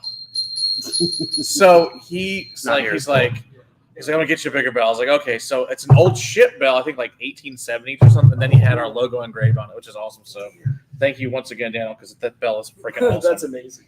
Yeah. And yeah, I know it's super loud, so I'm sure they loved that. You're welcome, guys. Did It you was hear great. Yeah, I'm sure my phone's on silent right now, but Yeah. yeah. So you can kind of put that one all the way up. That's got full handwriting. Go to the side too. So What's the proof? that one is 141 ish. Yeah, almost Nice. 141. Beautiful. Love it. That's So awesome. yeah, scroll or do this side To too. that side too. Oh, yeah, that side there. Okay. Yeah, scroll. Cool. So this is also on our website, on our Instagram, Facebook. We have found a cool manufacturer out of That's cool. South Carolina Sounds ready. that has built us some very cool gravity flow meters. So very cool gravity flow meters. So we have four feeders hooked up to our 4 unbent whiskeys. So bourbon, rye, wheat, and malt currently, all straight from the barrel, hand filled, cask strength, 0 water added to them. So at any given time, you can come to the distillery, pick one of those barrels and fill it at whatever strength it's at that day. We proof them every Friday, so they are fairly accurate every weekend. This one specifically was just daily. TABC might be yeah, like, we these proof them every daily, day, yeah, so everybody every day, knows. Daily. every day, That's all you need to know. as the rooster crows. Yeah, so but yeah, really cool. Come in, Yeah, here's bottle a picture. your own. Yeah, these are on Instagram too. See that there. Focus. Focus. There we go. Yeah, but check those out on Instagram. They're cool. Yeah, straight from the cask. So anywhere ranging, wheat is the lowest at 126, all the way up to right now. Malt is coming out at 144 point something ish right now. I didn't fill these today. But yeah, so really high proof for those nerds. 2 of them are Delicious. hazmat, this one being hazmat. So It's just amazing stuff. I, again, been very public about being not a high proof whore. It's fine. I am. These I can drink and really actually These enjoy. are awesome. So Like this is just where the special shit happens. Is a Cask Strength and the cool little contraptions on there. Like I said, it's basically you guys and Mictors that have that thing, which Yeah. is awesome. So yeah, if you guys have ever seen that, you can actually do it locally now and go to Bendt and do it yourself. And have to go to Country in Kentucky. And plus, this stuff is awesome. And they have 4 kinds, not just 2. yeah. So I mean, at any given day, I mean they're always tapped. If we run out of one, we're gonna pick another barrel and we're gonna Sure. tap that one. So these are always gonna be available. It's one of those that they're not gonna say it's a secret, but if you know about it, go up, ask somebody behind the bar, You should ask a ask tour for it. guide, ask whoever. They'll be able to let you and help you do it. You sign the barrel log. You write on your own label. You write your proof. If you overfill, you may have to drink a little bit out of the top of the bottle. Darn, it's terrible. Someone has to do it. We're just trying to be compliant. Just making sure Right, that right, it's 'cause it has to be not 750, filled up yeah. too much. But yeah, really cool experience that I think, again, nobody's doing in Texas. Nobody. It's awesome. Not on the scale we're doing it. Not on the cool flow meters like we have. But yeah, something that we're really going to kind of lean into. Like we started with 83 proof whiskey. Yeah. To 100 proof whiskey, to 134 proof rum, to now we're at 140 proof bourbon. So I've always said that if you can't find something from us that you enjoy, you either just really, really don't want to like Texas whiskey. Yeah, or pretty much. Maybe whiskey isn't for you. I'm going to go with that. I was like, maybe you just don't like whiskey at The that highest point. I've had is 131. But Well, they'll solve your problem. You go up to the distillery, they'll take care of you. They will. Yeah, and these don't drink. In No, fact, they don't. I was on a YouTube live 2 weeks ago with a guy named Conrad, who is whiskey bonded on YouTube. Really, really cool guy. He pulled out a barometer. Is that the word for it? I don't know. Whatever checks the Pressure? proof. Checks the proof. Hydrometer. Hydrometer. He pulled out a hydrometer to check me if I was gonna have. Oh. Because he's like, "There's no way this is 142 proof." That's funny he pulled one out. And That's I'm like, hilarious. I don't think they drink that hot either, but I think it's really because we're not adding any water at Mhm. all throughout the whole entire process. Enter the barrel at 125, 120, whatever they may be, and we let air and the humidity and the climate do the rest of the work. That's right. And the barrel. But the barrel does a magic lot of of how it, right? whiskey happens. Yeah. Oh yeah, yeah. The barrel does most of it, It right? does all That's the right. work. It's black magic. Exactly. Let God, magic, whatever, all the fun stuff happen. It makes it work out. See, God gave us this. We'd all be happy. You have children, and he made whiskey for that very reason. Because he's a smart guy. Yeah, you shouldn't be able to drink. No, this stuff is 141 proof super whiskey. dangerous. Like And it tastes like it's 120 and it's 140 plus, and it's like it's really freaking delicious. Like you can only drink a little bit of this and poorly otherwise. Yeah, that's very true. Yeah. I'd say consume at your own risk Yes. at home, Yep. generally speaking. Yep. But it is awesome. We did stuff. try a few that day when you were at the distillery. We tried all of them. Let's say, yeah, I think we tried them. Yeah, that's why I'm here, because I walked out at like 9:30 to get water. Yeah, You yeah, guys that's were right. Drinking. I think it was the bottled in bond. But point being, it was like full pours, and I'm like, all right, I'll hang Yeah. out. Yeah, because then we did pretty much everything behind the Yeah, bar. we did the tour. It's like, let's go back. We started pouring. Then we had you guys start tapping the barrels and stuff. It was And again, that's great. why I'm like, come try it off the stills. If Oh, you're so drinking good. bottled Yeah, in off the bond still at was 9. awesome. Oh man, Oh, and I think so when you good. guys tried it, is probably mid 150s. It was so good. yeah, That was great white dog. Oh, I love great Yeah. white dog. Yeah, the wheat and the rye white dog really like. Again, that's where I say we're still moonshiners, because we do all our cuts Yeah, by flavor, which is awesome. by smell, and the rye and the wheat white dogs are all the distillers' favorite. Because again, you go in 6 a.m. with a hangover, it's not fun to make that head. No. You're like, I'm going to go with smelling no. that, yeah, but the wheat and the rye are always more pleasant for those That's funny. early mornings. Because what time do you guys usually start distilling on a regular basis? Oh man, my guys are there 5:30, 6 a.m. I figured it every was day. pretty There's early, probably yeah. still Zach's probably still there now. We run 7 days a week, Oh, wow. about 20 to 22 hours a day. Shit, you guys are We're almost. putting almost, out, yeah, Wow. we're putting out probably 40 to 50 barrels a week right now. So when I first started there, Awesome. we were doing two barrels a week. 2. So now Wow. we're That's a big difference. ramped it up a little bit. And Just- yeah, I mean, just a wee bit. shout out to Sponge. my crew. You guys kill it. You guys. Yeah, so how hold many it of the down. distillers are working with you on it anyway? 4. 4? So I got 2 guys on Very AM, cool. 2 on PM, and yeah, they're able to brew about 60 barrels of mash per shift. Okay. 60 beer barrels, that is, so 2,000 gallons. And we do that 5 days a week. And the still only turns off to empty it and refill it. Okay. That's literally the only time it turns Wow. off. Yeah, we have to find time to do maintenance on it, Mhm. or on anything really, Yeah. for Yeah, that we matter. have to Yeah, for schedule real. it in Yeah, advance 'cause and be you like, gotta- all right, everybody stop. Everybody stop. Yeah, if you're down, you'll lose some money, Yeah. sure. Compressors, grain conveyance, you name it. So, and that's the other part of it. Like, aside from the production team, we've got a maintenance team, we've got a bottling team that handles everything else. That's why we're asking about these nuanced, proofing water questions. I'm like, Yeah.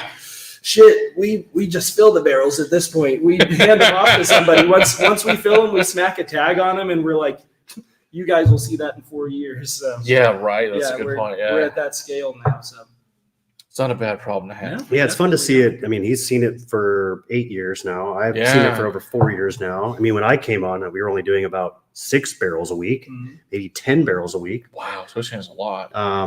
We just added back, 5-6 months ago, 2 4,000 gallon fermentation tanks. So Nice. we went from 6,000 to 14,000 gallon capacity fermentation. So, So speaking of expansion, what's going on in the future with your expansion projects? yeah, I mean, right now we're kind of set in our spot. I mean, we've gotten to where we feel like we're making enough whiskey. We can get out what we need to get us through about the next, I would say 5 to 7 years. Okay. I would say I would even say to that, with those 2 new fermenters we brought in, that pushed us from about 25 barrels a week to 40 barrels a week. Okay. Just by bringing in Just the new bring those tanks. ones in. Okay. I think with the current infrastructure, we could max out the facility at probably 80 to 90 barrels a Damn. week. Okay. So that will be 24/7 operations though, and some Okay. upgraded steam and Yeah. a couple other things along the way. But yeah, right now I'd say we're about mid stride. So like we're doing a lot of good things, and I think we're just improving. That's a really cool thing. Yeah, 100%. I mean, we've all the mash bills. I think Jacob, we were on a call a few weeks ago, and I think he said that the rye that we did was the 17th iteration. That's right. 17th iteration of the rye mash bill. So I don't even know how many. a lot of them. So we've really kind of perfected everything that they've been working on for so long that now it's just about getting it all kind of standardized and maxing out what we can do. I think that over the next 5 to 10 years, you'll see some expansion as far as like maybe a new rick house, a couple of new rick houses, some new stuff. Yeah. Jacob would love a column still at some point. Okay. In a couple of years. Yeah, in a couple of years we can get there. But yeah, I mean, we've kind of bursted at the seams to where we're at now. So yeah, it's kind of what I figured. Yeah. Agreed. I think, but what we're doing now has the capability to put out about 50 to 100,000 cases of whiskey a year. So that's a significant amount of whiskey. It's okay. Every year. So we're talking 4, 5, 6 years down Right, the line. right. So, but if we do that consistently for 4, 5, 6 years, we should be good for the next 10 total. So, nice. I mean, I think there's a lot of growth going to happen. And absolutely. Because you guys' facility too is a beautiful place to come hang out and get the big patio and all that stuff. Yeah. So there's also that thing to note that like awesome distillery setup, but then they also have a really great event space there to come check them out, whenever they're open and stuff. And beautiful bar, beautiful place to hang out. It's just a really nice facility in general. Yeah, and to touch on that, I mean, live music every Friday and Saturday night, which is super cool. We're open 7 days a week, almost every day, 2 to 9 on the weekends, 12 to 10. Small bites, all that. Full cocktail bar, vodka, gin, rum, agave, spirit cocktails, wine, beer, as we touched on earlier. So really, it's not just a whiskey distillery. It's a distillery kind of for everybody that we're in the middle of a neighborhood. I mean, we have houses behind us, in front of us, to the side of us. We have a dentist office on one side. It's really wild. It's like, here's a really cool distillery in the middle of town. So again, we try to run quiet at night. Sorry to the neighbors if you're listening, but it's just inevitable. It just means they need to invite them over and drink some more. Then they'll be fine. So yeah, I mean, it's a very fun spot to hang out in. Like almost, I mean, it's almost every day for me. I mean, that's where I get to hang out at. That's where my part's air conditioned. Horrible thing you have to. Yeah, that's true. Your party's on air conditioned. That is a valid point. It's not that hot though, is it? Yeah, it's hot. It's hot. It's hotter than the AC part. It's not horrific. Yeah. It's really not that bad, comparably speaking. But it could be worse. It could be worse. So I'm sure if it came out in August, I'd probably say a different thing. So all that good fun stuff. All right, which one do you want to move into next? Let's say, I mean, we only have 2 more left, so maybe we could do malt or rye. It's up to you. I would say rye. Let's do rye, because I've had the unbent malt Cask Strength many times. It's and mostly favorite. Just that color. Yeah, it's mostly that color. That's freaking dark. And all from that same barrel, 971. Which is awesome. Distilled date 4/20/2017. That's my favorite distilled date. We have. Okay. It is a 4/20 distilled date 2017. So this is That was a That's that is awesome. just over 6-year whiskey. Nice. This one is a 11. Let's see, November 29th, 2017. So this one's pushing 6.5 years. Nice. Was bottled about 3 or 4 weeks ago, 521. Oh, so just by me. bottle. Okay. So I just Cool. bottled this one a few weeks ago. Nice. Oh man. I did this. I was doing a live with Caleb, the Texas Whiskey Geek, Okay. and Yep. Brandon and Emiliano down at ATX Whiskey Society. Okay.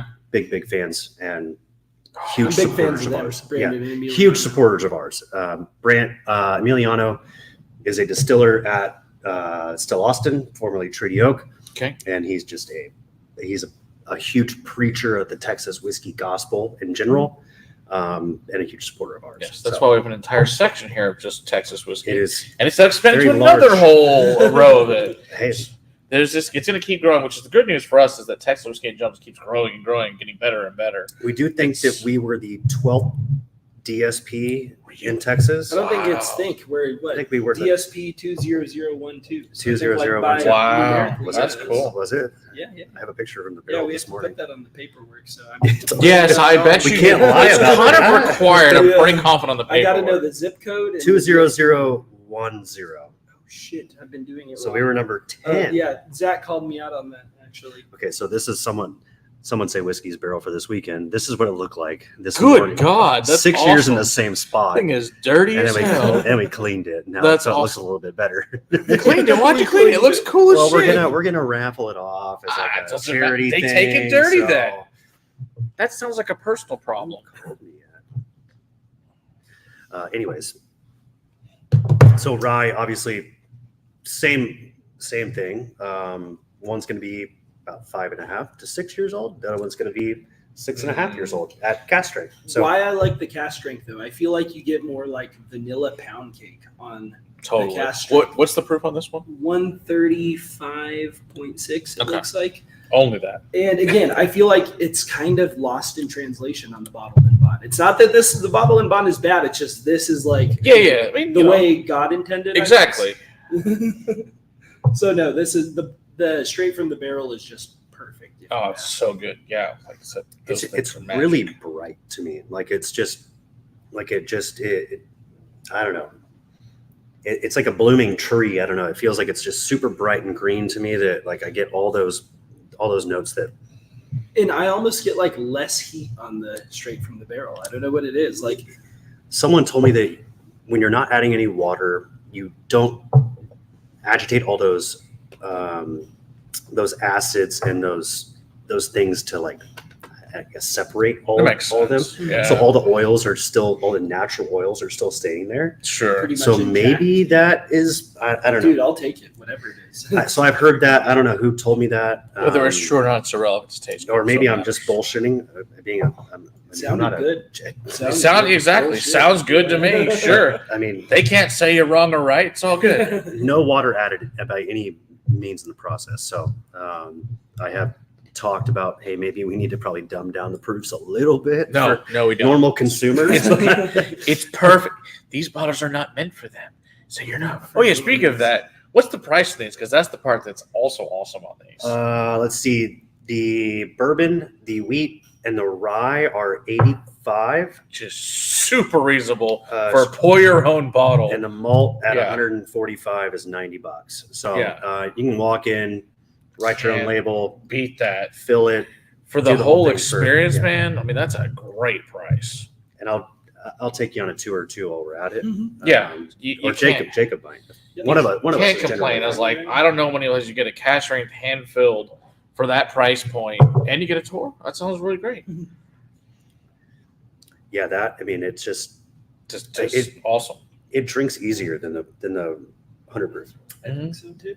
I think so too. They do distribute, but it has to be through their website. You can get it through this. They should just go to New York, I'm sure. Yeah, we use LibDib in New York. Grandmama wants to go to the distillery. You should have her over. Yeah, Sure, she's she have a great- 100 years old. I understand that, but Dude, I would give grandma the She's- tour.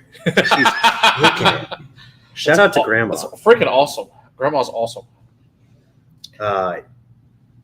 Yeah, we do distribute to New York for Whiskey Uncensored under Lib Dib. So, do you know who that person is? I'm not sure. Bourbon. Yeah, I know who that is. I don't know who Lib Dib is. That's Ken the Hazmat. No, I have not. Call me in a year and ask me. We're working on it, but for shipping these for putting them on the market. We call as it like a single barrel type thing. Hand delivered. Yeah. Well, for bourbon, we can probably figure something out. They're candles or olive oil, whatever we want to call it. Barbecue sauce here in Texas. Yes, Ben, we can figure something out for you. Or just come to Texas, come to the distillery, problem is solved, and take home a suitcase full. Yeah, it's an even better choice. Take home all 4. Yeah, that rye. It's actually. I wish I'd have brought the OTS rye from 2 years so we could have 2. Man, you still have that? I have a scotch in my bottle at home because I tried it next to this one, knowing that it was the same. Because the OTS we released was 2 year of this. Oh, okay, that's cool. So it'd be funny to go 2, 4, and then 6. Yeah, that's 2, cool. 5.5, and then Cask Strength. Yeah. So that's cool. But yeah, we're saying that all these are pretty much like any of the new ones that were starting to come out, like 5.5, even close to 6, maybe 6.5. So is that the goal to eventually be 6 on all of the bottled and bond, or just kind of it's all once again it's ready to be if it's ready, it's ready. Yeah, if it's ready, it's ready. I mean, I think that's the beautiful thing about Texas. We don't. What is a scunch measure in Texas? Scunch, just a scunch. Yeah. I love that. I love that word too. Right? Glug is. It's a glug. There you go. I think it kind of, and somebody was going to ask, like, I don't think we're going to put an age statement on anything anytime soon. I do think that once we get to a 6, to where we're consistently pulling a 6-year bourbon, it absolutely makes complete sense to put that it's 6. A 6-year. That's cool. Yeah. Thank you, Whistlepig, for putting 6-year bourbon on the market. Very readily available. Except from Vermont, where it's really fucking cold. Yeah, so good job. Yeah, so thank you. We appreciate it. And Barton for putting out a 5-year at Tap Total Wine. Okay, so this is how you know it's good whiskey. I don't know if you guys can see this. When the streaking is on there, you guys can see that. But that's what I consider a good hazmat is the streak. Yeah, there's the streak. You guys see that. But yeah, that's how you know it's good hazmat is when the streak goes down. That's the good shit. I love that on a Glencairn. Like, that's how you know it's good. It's just a perfectly good whiskey that way. No, they only have one more left. All right. Because I'm going to make a blend of these 3 hazmats that together. Sounds wonderful. Put the other ones in there, but I'll put these 3 together. Which will be pretty cool. So kind of going to the unbent lineup. So the legs are insane. The last one to be released will be not last one. The last of the 5 that go into bent number 5 will be the light whiskey, which I am excited to try. So we will have an unbent light. It's probably going to be north of 6 years, just based on the time it needs in the barrel and the color. But at that point, you will be able to do your own at home bottled and bond blend of all these whiskeys. Bottled and bond bent 5, which probably will lean into, I don't know for certain, but a bent 5 bottled and bond. Which will likely be the first bonded blend of 5 whiskeys on the market ever. Thank you, Jack Daniels, for triple mash, but we are going to supersede you with 5 at the same time. I love it. That's awesome. I love triple mash. Triple mash is really good. I don't know of anything that's like 5. Hell no. So this is my favorite barrel that I've tried. Maybe second closest is going to be that Tempranillo barrel. Which we have to talk about here. Man. But 971. This again 6.5-year-old whiskey. There's not much left in this barrel, but this one's coming out at 140. This is 144.434. And I get the proof on that. The nose hairs are I think my eyebrows are tingling. Your eyebrows. But this one, I mean, this is just my favorite whiskey that we have. But that's what's crazy is like the mouthfeel does not match up with that. Oh, but the chocolate on this thing's insane. God, it's just like white chocolate covered cranberries or white grapes or something. Just little raisins in there. Oh yeah, a little bit of yogurt, vanilla bean yogurt in there. And I've never tasted a whiskey like that. Ooh, I agree. Got this plum finish on there now. Ooh, that's really good. Yeah, so I'm pretty sure I have 4 different proofs from this barrel That's awesome. because I love this barrel. I don't blame you. It's fabulous. And I'm going to be really sad. Hope maybe on Saturday we'll drain the rest of it. I don't know. There you go. Hopefully. Oh, yeah, but you got your people coming in. Oh, is this the current one? Mhm. Oh, man, I didn't know. Oh, yeah, it's coming out at 1. Well, the math is not mathing on the current front of the barrel. It says like 1. No, it says 72 point something, and then it says 146 proof, and I'm like, okay, 72 That times doesn't 2, I didn't have that 144. much. Like, no, that's not right. Yeah. That's not right. I'm pretty good at math, but that is not correct. But yeah, so again, super cool. You can come do all these at the distillery. Yeah. Angel share. Yeah, we didn't talk about that. Sounds Yeah. like from the owner's share. Yeah, it's more like it. Yeah. Angel share in Texas, we talk 15% in the first year. We lose, and then 5-ish% after that every year. So a 6-year whiskey, we've lost about 15, 20, 25, 30, 35% of the barrel. So a third of the barrel.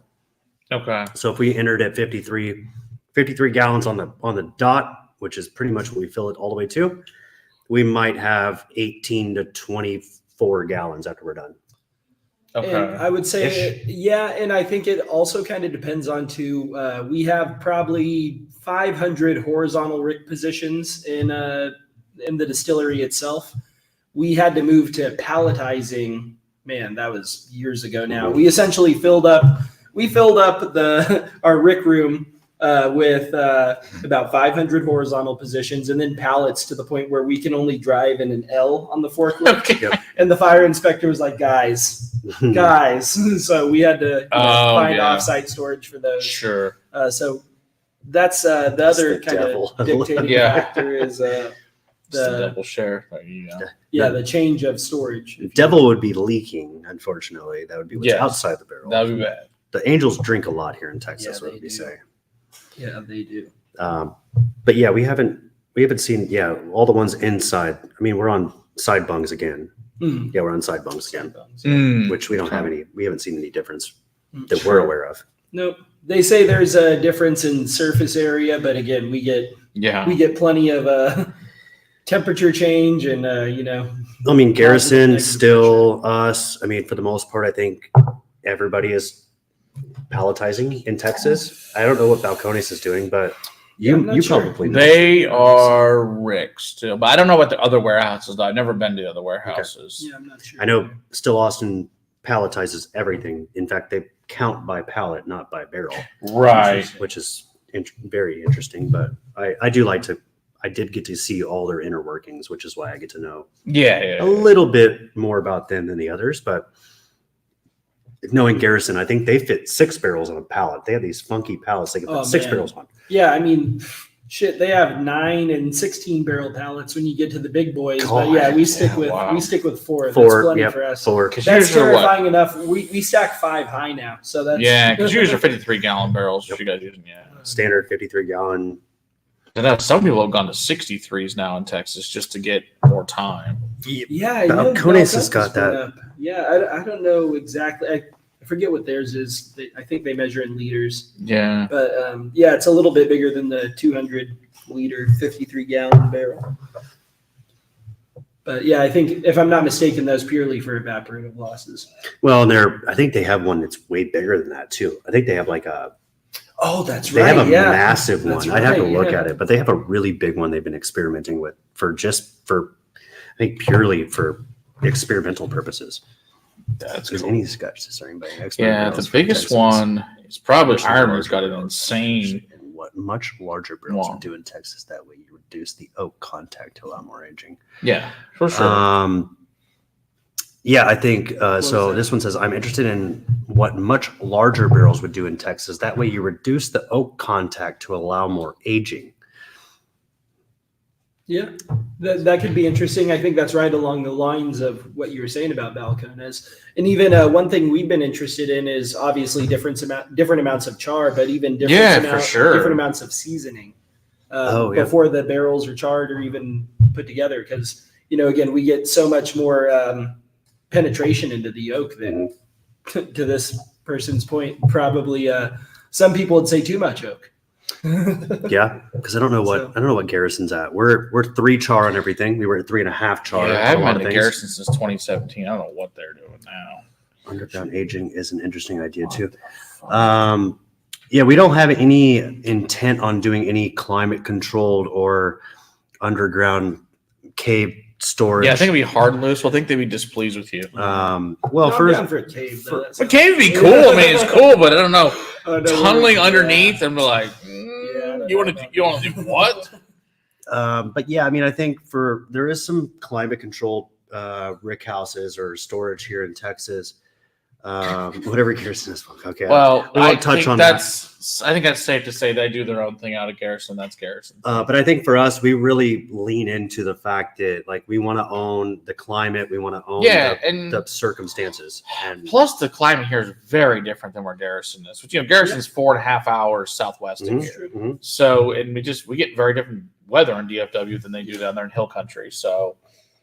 But it would be interesting to see what you guys barrel did do to a Scotch. I think that'd be super interesting to see what a bent barrel, especially if they took all 4 of you guys whiskeys and then for a certain period of time put in 4 different. And then did a It would be blend. fantastic. I think it'd be super interesting to see what a Scotch would turn out like that. Mm. Just be a fun experiment. For science, I do have And it might be I do have amazing. a Who Scotch knows? producer I could probably reach out to. I'd love to see what happened. I think it'd be really little cool. experiment. Hell yeah, I'm down. Yeah, or it'd Texas be even cooler if you did that.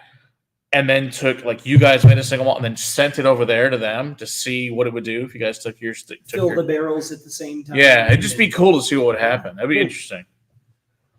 I don't know. It's just one of those fun things. But There's yeah, all kinds of fun stuff we could do. exactly. I mean, There's especially with all the shit you guys are like doing. I said, at the end of the day, we've been making whiskey here in Texas for 16-ish years. yeah, legally. which is insane that it's such a short period since Prohibition. It's crazy. I think over the next few decades, we're really going to kind of figure it out. Yeah. And we'll be making, I think we're already making really Well, good I like whiskey. the fact, what I like a lot about Texas in general is there's so vastly different climates and different whiskeys. No matter what part of the state you go to, there's something for everyone in Texas. It's not There really just is. one type of whiskey. It's just all these other different ones. I think is really cool. Well, we have 4, what they would say 4 climates in Texas or 4 regions in At Texas. least.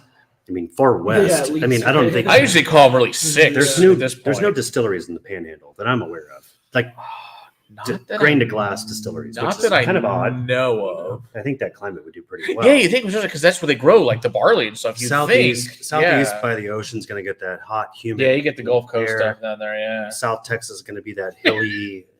16 year Texas, 160. That's true. It's yeah. probably truer. And North Texas, it's just, I mean, shit, humid, hot, Fuck, it depends cold, on the damn day. hot, It cold. can't decide what the hail, hell it wants to do. tornado. Yeah, pretty much. Yeah, it's It's just whatever fucked up thing that we have. we're that at day. 100 plus degrees already, close. Yeah, and it's and it's like June 10th. right. Oh, man. I love it here. But then there's years it's been in April, it's been 110. You just never know. And then like what a couple years ago, it didn't get to 100 till like July. You just never know. It's freaking crazy here. And it'll be 110 in September, and then we'll get snow in October. Well, I'm up for it. that is a good Yeah. point there, Dustin. That Texas had more extended whiskey in the last 6 months than 100 years in Scotland. You're not wrong. They don't explore much. That is true. Imagine if Well, we kind of have to experiment. I think we don't know what's going to happen. I think that's it's what young. I think that's what I talked about a few weeks ago on a different podcast, was that we don't know what works here for sure yet. So I mean, maybe rye, maybe triticale, which is what I talked about with somebody else, that maybe triticale is going to be what works really well here in Texas, but probably not. But probably because nobody knows what the fuck it is. But maybe there's going to be some other stuff that I'll take snow in the eyes. Yeah. Donald. Yeah. 110 sucks, but I don't think I'd want snow and ice even a couple months out of the year. Oh, remember the shit with Snowmageddon a few years ago? Fuck we- that shit. That was horrible. We don't do ice and that white shit. No, I'm good. Malt in Texas, pretty good. Okay. So It is, yeah. bourbon's not doing very well in Texas. I get a pretty good impression of bourbon. It doesn't work well in It Texas. depends on what you're like. It's your flavor profile. That's Well, totally subjective. And I think I like it here. I think it's great here. I But that's totally talk- subjective. I talked that a lot of these people, not the people on this call necessarily, but a lot of people that experienced Texas whiskey when we first started releasing Texas whiskey 15 years ago was Balcones and Garrison Brothers. There was nothing else, right? Even 5 years ago, 6 years ago, Still Austin wasn't putting out anything that they would claim to be that good. No, There's a lot of them over there. We have the first 3 batches. They're all 14 months old. Yeah, they're good. They're not great. Not going to be good. I The think new shit's way better. I think since COVID, we've really evolved and kind of found some. Really Yeah, good, like really okay, good because stuff. like let's take an example for you guys.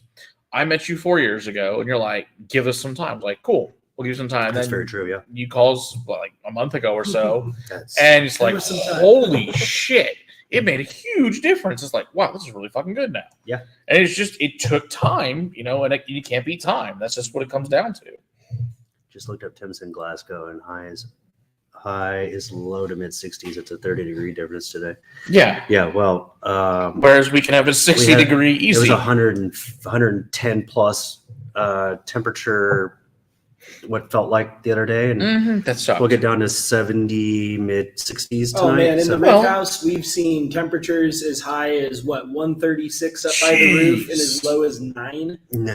Oh my gosh! Holy shit! 127 degree We get temperature. some Whoa. temperature swings there. That's definitely a swing. Yeah, exactly. Remember just the old man winter broke Texas. Oh, he told not just here. That He was broke also the a whole steam. fucking state. It went down We're trying to keep the that place from- coast Oh, yeah. in Galveston and shit. That's right. It was crazy what happened here. It's like it shouldn't snow on the beach. That doesn't make sense, like at all.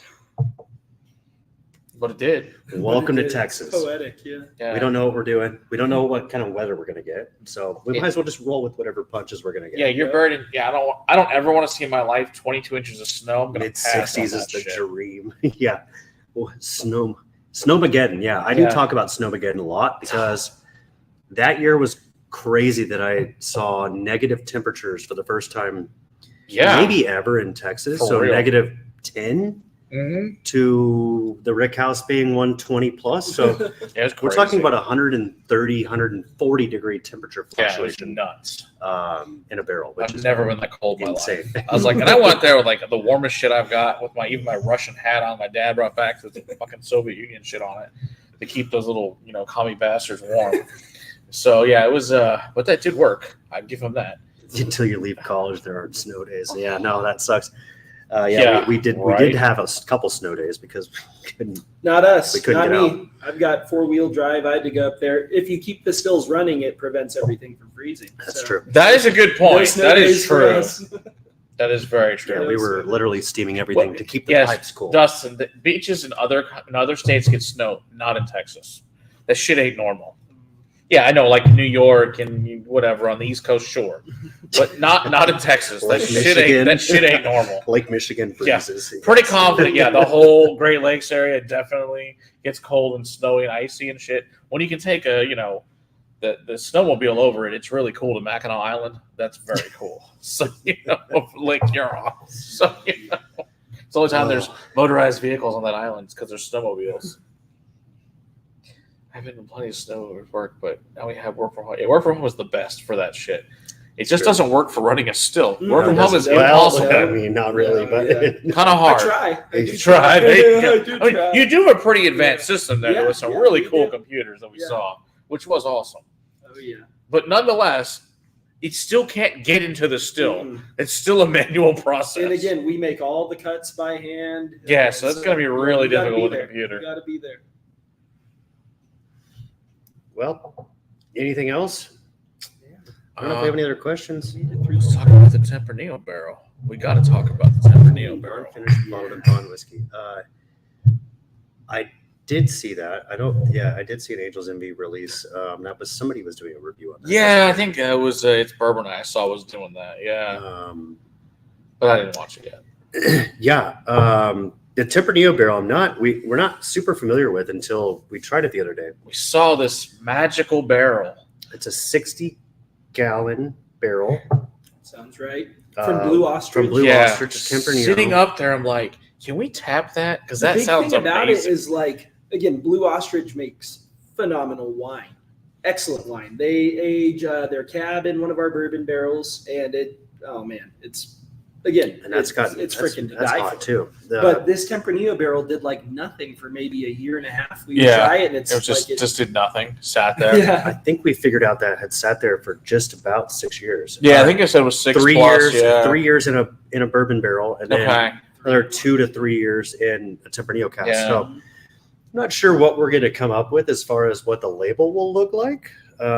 Magic. But that is something we're gonna look at, pull some samples, see what we can do. That was thing when is- you brought me a sample, and I was remember like, in my "What the review, I was hell like, "Oh is that?" fuck, That was shit like- was amazing. Like, what is seriously, that?" that's one of the best whiskeys I've ever had in the state. That whiskey is phenomenal. Probably my second favorite barrel. Yeah, behind- like that barrel's like, and that barrel, we'd like to have that barrel. I want that. I was like, and that one will be taken care of. Don't you worry. yeah, That barrel's amazing. It's pretty good, man. It's pretty good. Ooh, a 17% Canuck beer and 4 barrels aged for 12 years in the bottle for 12 years. That'll do you a good time. And that's strange. The brand you're trying to forget and basically done so well. You're not wrong. You're not wrong on that. we want Bendt single barrels. So I'm hearing one. Yeah, Yeah, you do. They're have, awesome. We have some, yeah. Yeah. TBD on that. We have a special release, first single barrel, straight from the barrel, fill your own barrel day with a local group here in North Texas this weekend. Came out and picked a 6-year, 2-month, 135 proof bourbon that they're going to self-fill this weekend. So Nice. there will likely be some sort of one-off, not a big program, but there'll be some fun program where we're doing single barrels, cask strength, kind of hitting a little bit more towards the geekier side of things, but for sure. some fun stuff in the future. That's right. So as long as we have the Tempranillo barrel, we're good. It's I got to all figure out what to terrible. do with that one. As soon as the bosses get back, we're going to figure out what to do. with Perfect. that. So, Yeah. Okay. So the blend of the threes together is amazing. Yeah, I'm going to maybe you- experiment with did that. you at do home. that? I did not do that. Just try Yeah, it. pass it. It's Yeah. freaking It's happening. delicious. It's It's fine. See how much It's freaking fine. whiskey you've shared over the years? Good lord. Shit's cool. That shit will kill anything. Guaranteed. It's weird because I could still pick the rye out of it. But it's really freaking Oh, good. Yeah, it's Hands down. I can still get the I'm rye. telling you, man. That rye. it's great. God, That's a barrel line. Yeah, you could pick your own, offer your own single barrel line master distillery pick. I mean that's more or less what you're doing with when you go and fill your own bottle. yeah, I essentially, mean, anyway. these barrels are hand-picked anyways by Natasha, and they're not going to be shitty barrels by any no, means. So they're great barrels. there's only 120 to 160 bottles per barrel, so Yeah, there's not going to be a ton of yield on them. So we want to make sure they're going to be good. that makes sense. So yeah, I mean, if they're getting picked, we may not stamp Jake's Sure. barrel on it or Natasha's Right. barrel on it, but they're going to be damn good barrels. We These tried aren't- all four. They're not scraps. They were all, yeah, just say They the aren't. least. They aren't. Yeah. Yeah, we were blown away to say the least. Like everything we had was good already, but then we go back there and try those. Awesome. Well, actually, for the regular stuff, the distribution is pretty good. They said 42 states you can get through buying it online. But as far as getting the single barrels, if you pill yourself, you have to come to the distillery. But you might know people, so we might be able to help you out. Where does Dustin live? He lives in Ohio. Or, Oh, no, yeah. actually, Kentucky. He lives close to the Ohio border. Yeah, you should be able to get them. Order them online. I have some discount codes I can share. No, yeah. If you want to share discounts with people, I'm sure people will be happy to take you up. Yeah, so a couple discount here type them in. Okay, So, you're in Ohio. Okay, sorry. Close to So Kentucky. Conrad has one that I put in. It's WB_bonded. That's Conrad's. Oh discount. yeah, it's cool. If you spend $100 or more, so basically 2 bottles, Okay. you get free shipping. Yeah, there you go. That Free works. shipping, and that's good through the whole entire year. We have a bourbon discount going through the end of June. That is Bourbon Day 2024. Buy 2 bottles, get 20% off. Basically brings it down to about $48 a bottle, I think, something like that. So a nice little discount. That works. But yeah, keep a lookout. We'll have discount codes, all kinds of stuff. Getting stuff shipped out across the country. Yeah, Bourbon Day 2024.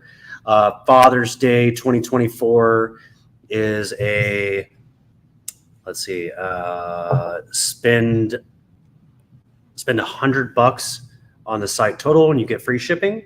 So any combination of all the bottles. Cool. So Father's Day 2024 as well. Those will get you discounts. But WB bonded, that's Conrad whiskey bonded. That one's good through the whole entire year. I made him a really nice code for him and his Patreons. Awesome. So same for you guys. Appreciate it. I will share that happily with anybody Perfect. who wants to get stuff shipped across the country. Yes, we will take care of that. We'll have that to Patreon and Instagram and Facebook and all that crap for you guys. So that'll be good. So you guys can order some of this cool fun stuff. If you guys aren't in here, but like the good news, you guys are all over the country. Now, I do have a question for you. Now, I know we have like fans that are in Canada right now. Are those people that can you ship to Canada? Boy, I haven't figured out that riddle yet. Okay. That I'm aware of. Because that's our next question is, can you ship to Canada? Can you ship to Australia? Can you ship to the UK? Because I know we have fans in those three places that will definitely watch the replay. Yeah. Can they ship to those places? Stuff that I need to, those are two pieces of the puzzle I haven't figured out yet. I haven't done a whole lot of research into them. Mostly just not needed Sure. But I just know that something we can look people at. are all over the world, so they'll watch this because middle of the night. Of course, it's middle of the night for a lot of those guys right now, but they'll watch it tomorrow, and I'll get that question. Well, can you ship to these other countries? So, and Dustin, so the shipping actually comes out of the funny thing, which a lot of people don't know. Awesome for me to speak about this on a recorded video. Distribution is a very, very finicky situation. So we do not ship bottles out of the back of the distillery. That does not happen. So I ship these bottles to my distributor. The distributor ships them to a retailer fulfillment center in Austin, Texas, and Austin ships them out across the country. Perfect. So luckily they are close to us. They have pretty quick, immediate distribution that we can get these things out in a week or under a week. Super fair. Alberta would be the easiest. I don't even know if that's east or west. So That's sorry, the guys. western part of Canada. Sorry, guys. I don't know about Canada. It's where those Alberta, isn't that like the Texas of Canada? There you Yeah, go. exactly. That's what I've heard. That's what I've heard. I don't know. Donald's gonna light you up if that's not true. he's in Ontario, but I know some of the other guys are in Alberta. Yes, it's semi-freedom. That's true. He is right though, because you have to do otherwise it's the fucking LCBO, which is a fucking nightmare, which you don't want to deal with. Alberta would be is the right province to give it a whirl. He's just sorry. Well, he is Canadian, so he can't help it. So All right. All right. Is there any other questions for you guys? Want to ask them when we've got them? We're gonna sit here and probably try some other shit. And come see us at the castle. Check out Instagram, Facebook, all that fun stuff. Patreon. Sponsor a shelf, all those good fun things. Come see us in Lewisville. Absolutely. If you come down here, you come see us, come see them there. I mean, for sure in think Lewisville. The back It's not of my far. glass has got all that Oh, dude, it's so that's trash insane. because of the Cask Strength. Yeah. That's insane. I've never actually witnessed that. Oh, good only really great Lord. whiskey does that. Seriously, that's how I know a great Cask Strength is when you destroy your glass. Yeah. I mean, I'm just gonna say it looks like a money shot. Looks like a get bent. Thank you, Amanda. We love you. Yeah, Love you. totally nightmare for sure. He'll call you on his way home. There you go. It is weird that California is the most free alcohol state in America, considering all the other fucked up shit they have out there. That is valid. Yeah, isn't it weird that I ship all my product to California for them to ship it back to Texas? That is bizarre. For the last 3 years, 75% of my orders go to California and then come right back to Texas. How annoying. How stupid. How annoying. Thank you for y'all supporters that paid $15 to have your bottles shipped back to Texas. Yeah, that's true. DC does have that crazy thing they do with their Whoever was shipping, in Utah earlier is screwed. Yeah, I'm sorry that person in Utah. I'd find a friend in a different state. That's the best I can tell you on that. I'm sorry, you're probably Proof shit. everything to his birthday. Okay. Did Garrett proof his stuff to his birthday? Oh, he put 1991 in his stuff. Yeah, because that's the year he was born. It's like, well, good for you. Good for you. Made me feel old at that point. It's fine. I was born in 92. Let's say Jesus. 1990s. Good Lord. Fuckers, you're all Took fucking one young. up that. Ridiculous shit. Too damn young. 91 proof, yeah. We're just old fuckers compared to them. It's fine. Hey, I'm 1990. I'm almost Well aged. Well aged. There you go. So now we will drink out of the blend. There you go. I like this one. I don't even want to know what that would taste like. The pitcher. Easy. I'll try. I don't give a shit. Yeah, for science. For I mean, science. it's Pass the you pitcher. could proof it and see what It'll it be tastes like. I fine. mean, it's all good whiskey. I know. Oh, I love this. Pretty I fucking mean, nice. you can't not drink from the pitcher, right? You have to. I mean, it can pour and be classy and poured in there, but no, it tastes like happiness. Exactly. Bless you, my child. Yeah, is there supposed to be a cracker or something? Yeah, there you go. Oh, It's malty. It is malt. I did not pour the rum in there. I kept the rum. Oh, I because definitely poured rum in I there. kept the rum because I I wanted definitely to poured drink the rum in rum there. after. You know, Oh Lord, I'm not mad. No, not it mad smells. about It that. tastes great. I'm not I was It tastes like, happiness. exactly. Maybe we'll pour it in a bottle and leave you. You guys can have it as a sample somewhere. The juice says it's okay.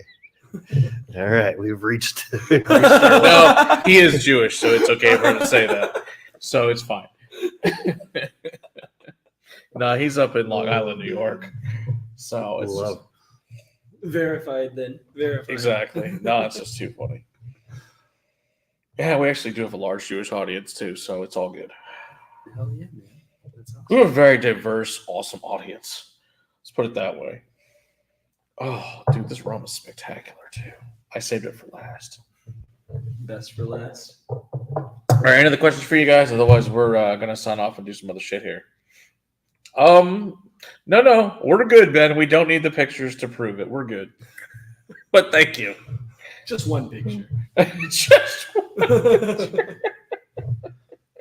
pretty sure at this point, most people do that at the point in general, so it's probably all good. I'm sorry to hear it's been some rough days, Ben. That's a shame. Hopefully it gets better for you. He calls himself a Jew, but he eats bacon and buys whiskey. First saving his money. He's just another Jew. Oh my god. Another cool dude. Calls him a cool dude. Oh God!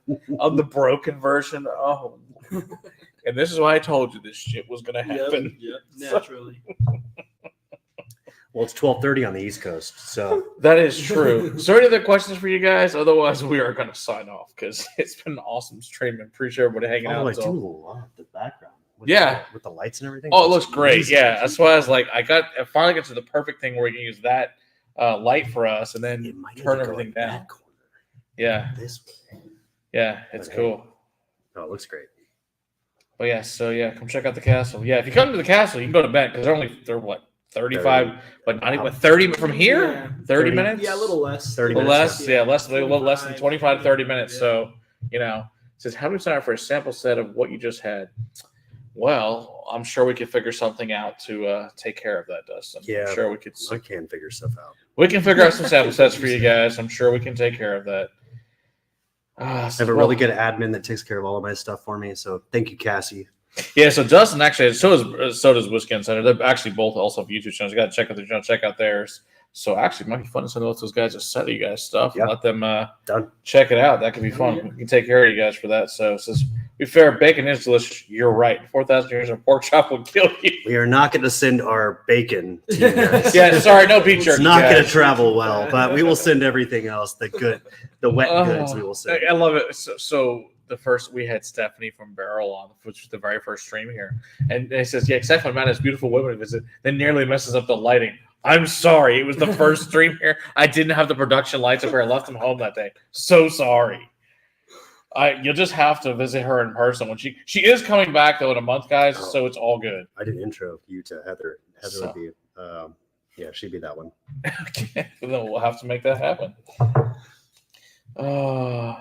Cool. I like to review. You Okay, like- you like to good. connect? Small trends. Okay, yeah, I'll connect you, Dustin and Ben, with Raleigh and Jacob, get you guys taken care of. We got it. Perfect. All right, thanks everybody. We will see you guys next week, and been an awesome stream. Thanks, guys. Hey, Cheers. cheers. Thanks, everyone. Appreciate it.